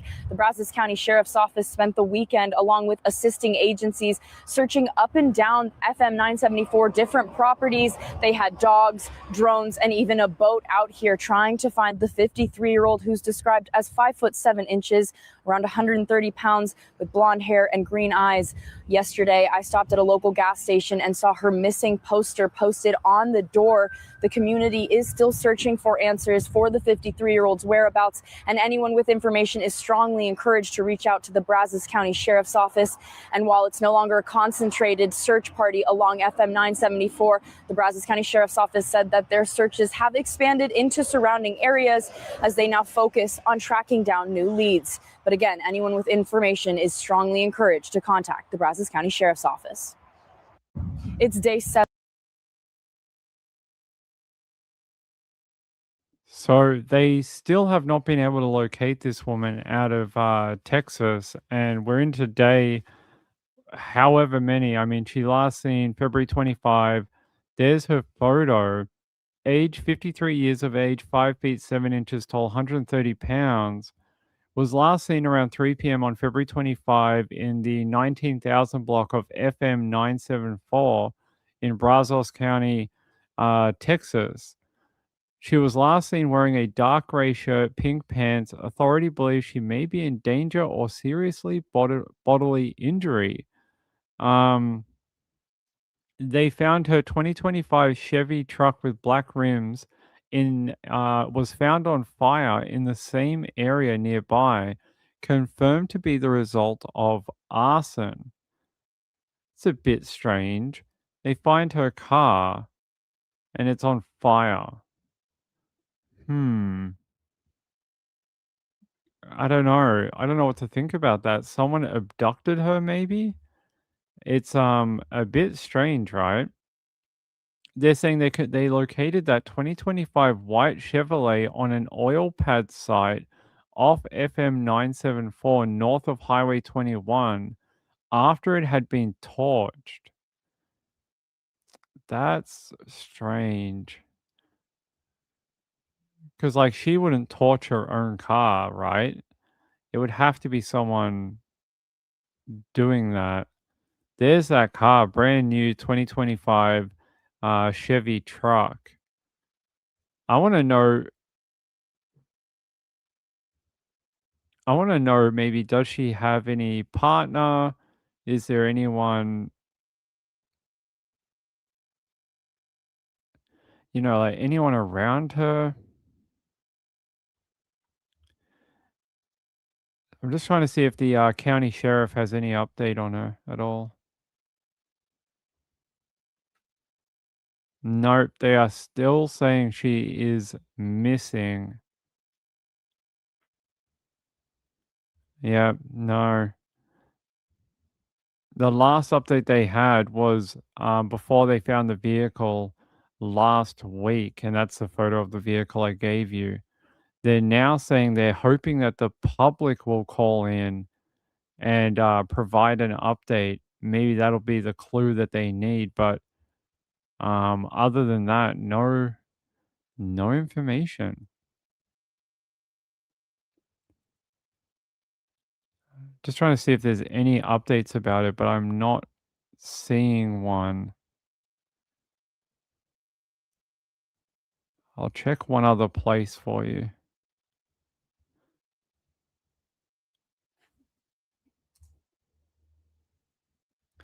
No updates. You know, you always go, how do these people go missing?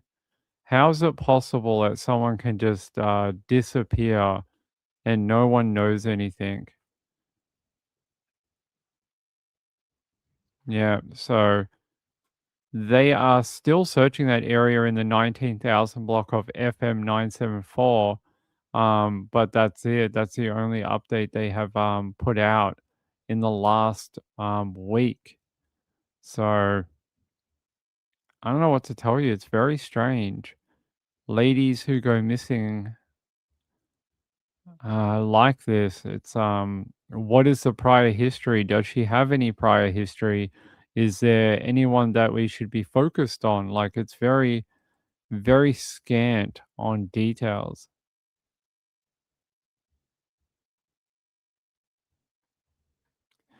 Yeah, I don't see any updates recently. No updates, unfortunately. Just that they are continuing to search near where the car was found. Yeah, I know. Why burn a brand new pickup truck?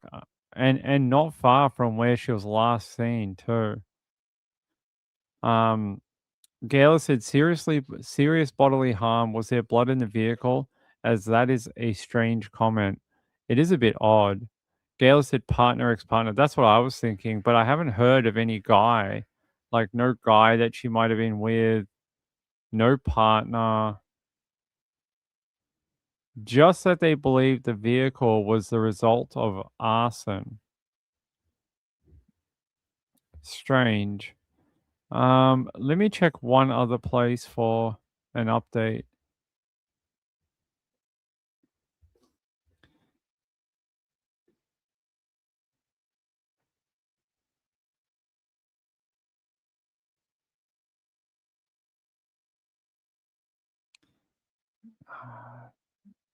Yeah, no. I don't see anything. The last update I can find is 5 days ago. 5 days ago. That is it. Jeez. Well, I hope they find her. Destruction of evidence, possibly? It could be. It could have been like someone abducted her and then they had to get rid of the car because it was well known. And then but why nearby? They said it was not that far from where she was last seen. Why would you abduct her, take the vehicle, burn it nearby, and then run away with her? It's all a bit strange, bit odd. Let's see. So the last time she was seen, she was leaving where she worked. She was leaving her workplace. Wonder if there's been anyone hanging around her work, anyone that's a bit off, anything like that. Like people, you know, maybe the work people know of someone.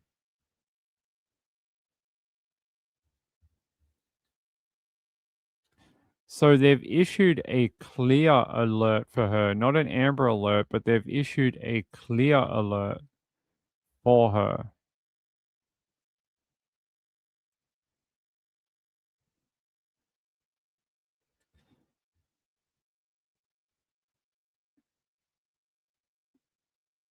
Yeah, so she was last seen 3 p.m. the same day in the 19,000 block of FM 974, leaving a residence where she was employed. Could someone have been waiting for her? outside of the workplace, maybe. Something was in the truck they wanted destroyed. Could be DNA, blood. Doesn't sound like it was a body because we would have got that. We would have received that already. Terrible story. I hope we get a better conclusion to that one. Let me see. By the way, I want to thank my friend Deborah. Deborah, thank you so much for the donation to the PayPal. There's like 5 people who are actively the only ones funding the trial in a month, and I'm very thankful to those people. They're very kind. Sean said some sources and online investigative discussions claim her husband is Tyler Scott McCain. Why does that name sound familiar?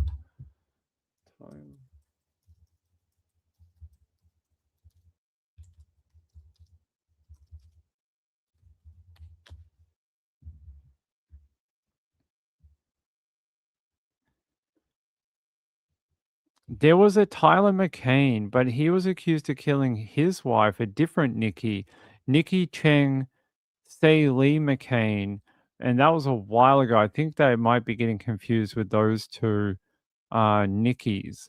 So there was a Tyler McCain that was it was a story we covered last year. I think the wife went missing and they ended up arresting him for the murder. That was a year ago. Yeah, I'll show it to you. That was this one here. This lady. We covered that story when it happened, so it's a different lady. Nikki Cheng Say Lee McCain was like much younger, I think. Different story, yeah. May 22nd, 2024. So it was a older story. This one, different Nikki, a different Nikki, older lady. Not the same Nikki. So, unfortunately, a different lady. If I can go back to our this is the lady that we're looking for. A little older lady, not quite as young as the other one. In her 50s. Yeah, I'm not sure what else to tell you except for it's odd that there isn't a bigger public push. Texans are big on trying to find people.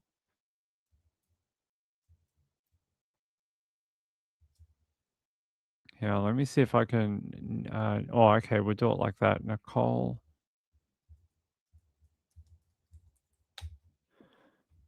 Let me see if I can find a better update. 7 hours ago, Amber Alert Network, Brazos Valley. It's been 11 days, and Nicole Nikki Winder is still missing. Her family deserves answers, and they need someone to say something. Do the right thing, and if you know something, contact the county sheriff. Let's bring her home. They've got some other photos of her as well.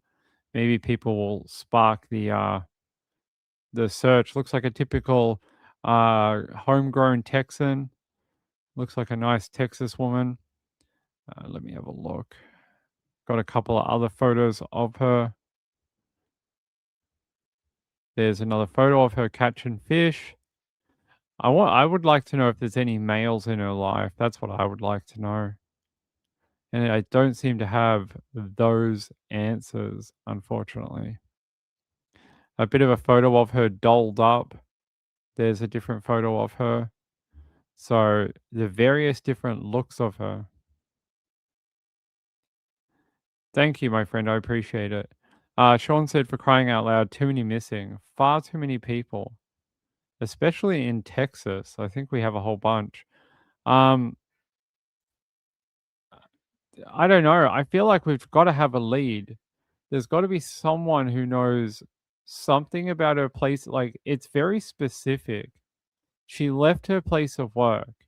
That was the last place she was seen. Does the work know of anything? People, when they're at their workplace, they talk to other people. Has she mentioned any creepy guys hanging around? Has she mentioned any sort of odd comments? Is a guy that she dated coming around the workplace? Anything like that. And I think that because if she was just leaving work, who would know she was there? Who would know she was leaving? You know, it's a very strange opportunity. You would have to know about it in advance. And like that's the thing here. Who would know she was going to go and leave the workplace around then? So I think if you can figure out that, you might be able to figure out who might be responsible. Because I don't think someone was just going to randomly attack a woman on the highway, on FM highway. It doesn't make any sense. She left the house she was working, so that's even weirder. Because if it's a private home, again, who would know she was even there? You know, it's not like you work at a conglomerate headquarters and, everyone knows where it is. If it's some private person's home where she's taking care of people, how would you know she was there? It's concerning. It's got to be related to something in her life. Maybe they can track back through messages, her phone, if they've got it, and try and figure out who has she been talking to.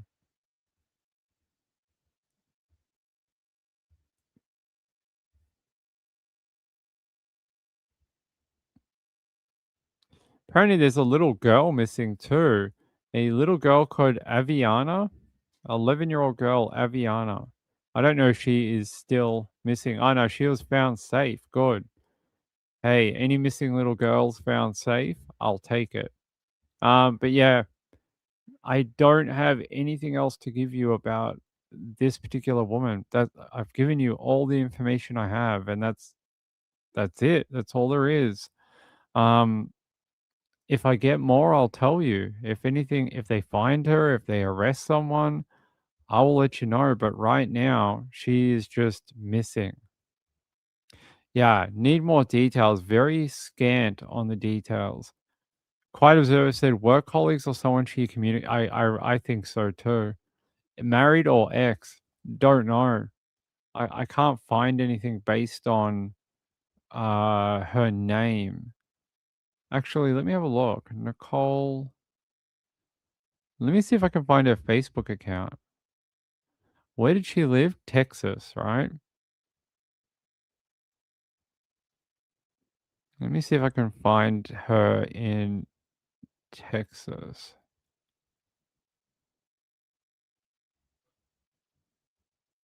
Someone must have got the photos online.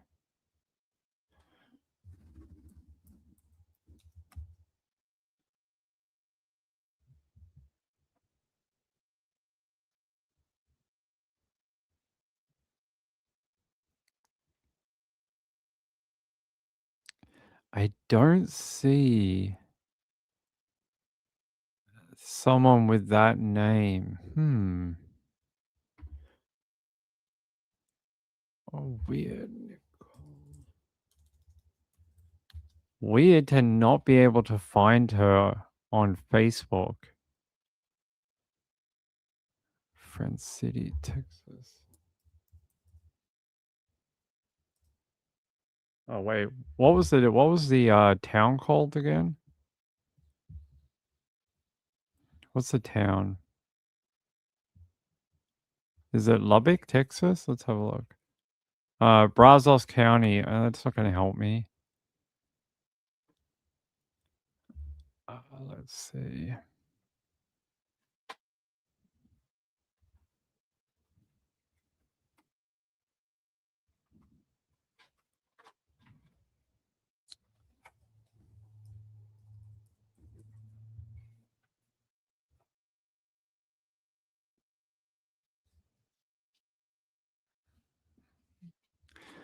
No, I can't seem to find her at all. It's very strange.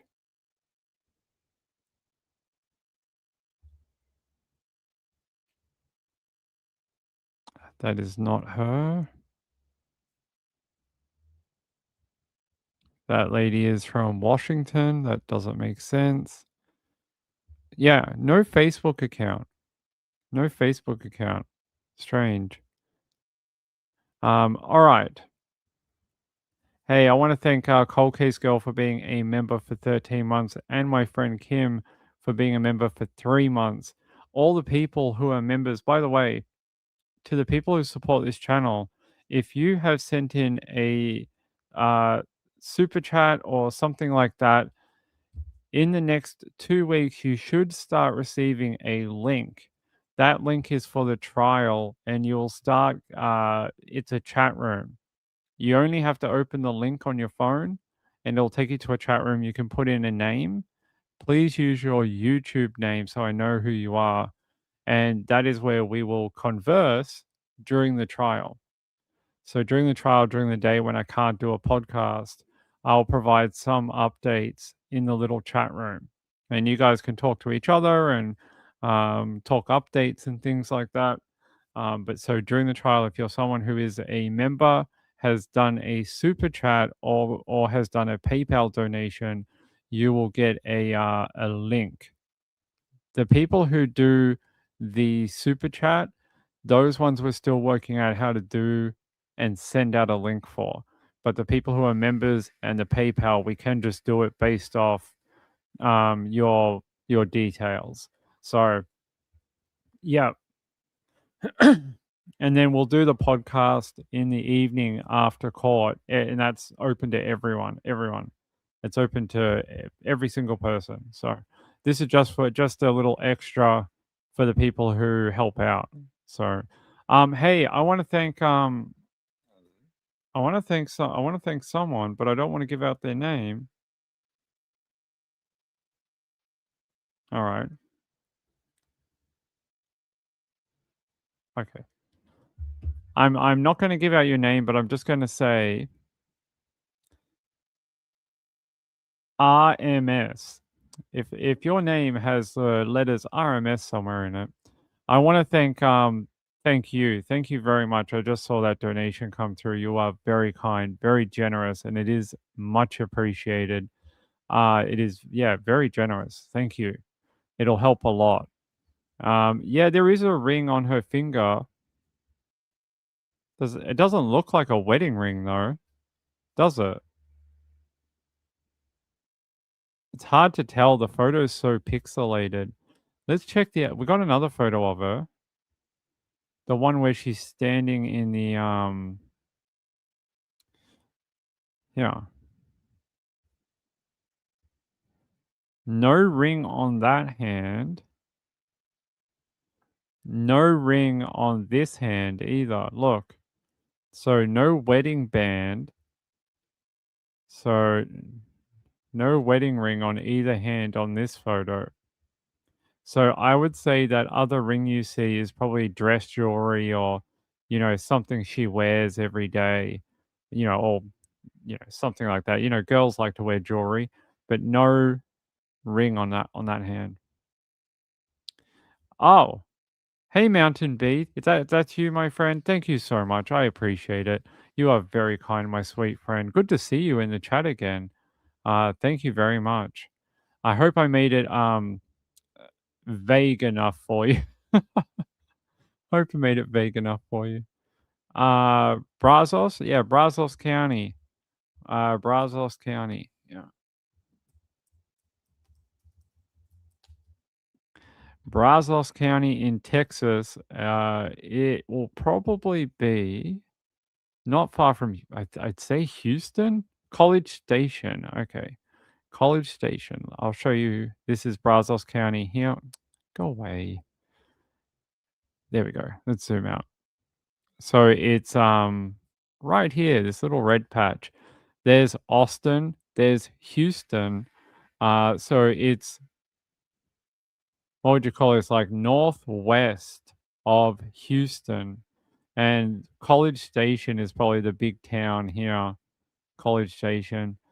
So she was on FM 974. I don't see that road here anywhere, but It's probably here somewhere. FM 974. That's probably it there. This is probably Tabor Road. That is it. That is where she was last seen. So it probably keeps going this way, 974. It's, mostly country, rural-ish, and there's Tabor. And then Tabor Road keeps going. So there are some homes around as we go through 974. And then what does it lead into? Leads into Bryan North or North Oaks. So it leads down into here into Bryan. And then College Station. So that's 974. Yeah, so that's the highway she was last seen on. It's mostly rural once you get out of the city, or the main metro bit. It gets very, very sparse very quickly. So don't know how a woman goes missing out there and no one sees anything in the afternoon. Oh, you're a minute behind. Yeah, that's what we were saying before, that her truck was not too far away, 2 miles away, found on an oil pad, and then that someone had set it alight. Why? I don't know why you'd set your own car alight. Like, do you know why? I don't know why you would do that. Sean says burnt out one after. Yeah, not too long after she was last seen, they found that car on a oil pad. So someone, I'm guessing probably not her, took that car and torched it. It's like someone would have to have known she was there, though. I really keep saying that, but it's true. It's not like someone just came across her and decided to abduct this woman in the brand new Chevrolet truck. It's someone who had to have known her routine, had to have known she was at a client's property. Who would have that information? That's where they're going to find out who did it. Who knew she would be there? That's the answer to your question. You got to find that. You got to find that answer. That's when you'll be able to try and start piecing it together. All right. Hey, I love you all. We'll be back tomorrow. Wait, did you guys go back in time today? Did you guys go back 1 hour? Is it earlier right now? What time is it? Yeah.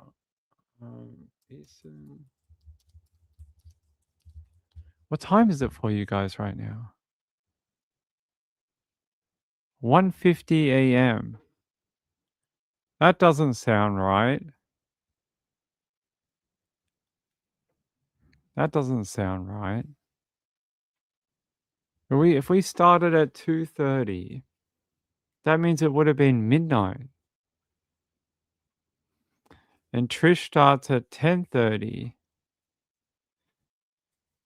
That would have been... Huh? I'm lost. How is it 1:50 in the morning? So normally if we were on at 4:30 before the time change, it would have been 12:50 right now. Or has the time not gone back yet? I'm so confused. I know it must do. It's Monday now. It's Monday. It must have already happened. So now before, wait, you go forward or back? I'm so confused. You went forward by 1 hour. Okay, so normally when we would be on at this time, it would be like almost 1 a.m. Eastern time. So what time did Trish go on? She went on at 8, right? So that's like 4 hours ago. She was on at midday. Okay. All right. All right, I'll have to adjust my my like head of like what time is what and what time is this, because normally I'm so clicked in, we just do the same thing every day. And now I've got to remember that, geez, it is late at night when we get to like 4:30. Yeah, in a month we go back to, guys. And if I was still on at 4:30, it would be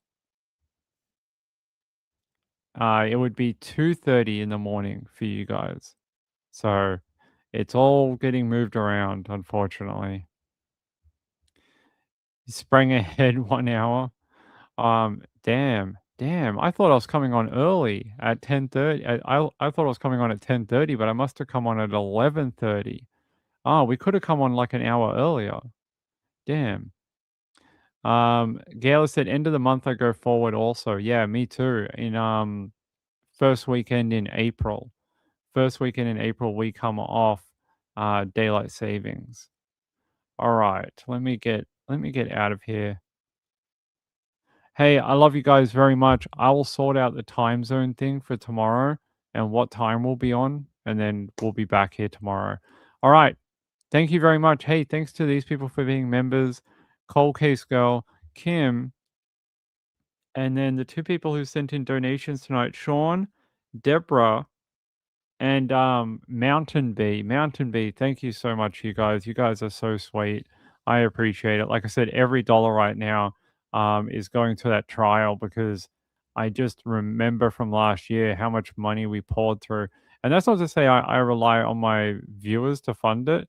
I put my own, when we got out of the Aaron Patterson trial, as soon as we were done, I started putting my own money away. I was just like, I know what we went through to do that last year, because it ended up being like 5 months by the time we're all said and done with it. I just started saving myself. That's why I said months ago, I was like, oh, the saving account's back open. And I didn't mean for you guys, I meant for me. Like I have to start saving. That's what I meant many months ago when I was saying saving accounts now open, because I drained it during the last trial and then had to start doing it again. So for the last many months, I have been doing it too. Any bit of money I can work and save, and I've been doing the same thing. So please don't think I push it all onto my viewers. I don't. I try and fund as much of it as I can myself. As much of everything I can, I do myself. All right. I'll see you tomorrow. Have a good Monday. Have a good Monday for you guys. Monday here is almost over. Have a great Monday for all of you. I'll try and have a good Tuesday, and I will see you in the afternoon for me. Yeah, I'll see you then. Cold Case Girl said, we appreciate good YouTubers that report honestly at trials like you do. Thank you. You are welcome. Yeah, I try to bring you guys everything. If I can talk about it legally, I'll do it. So expect that again at the Samantha Murphy trial. Good night, everyone. Later. Bye.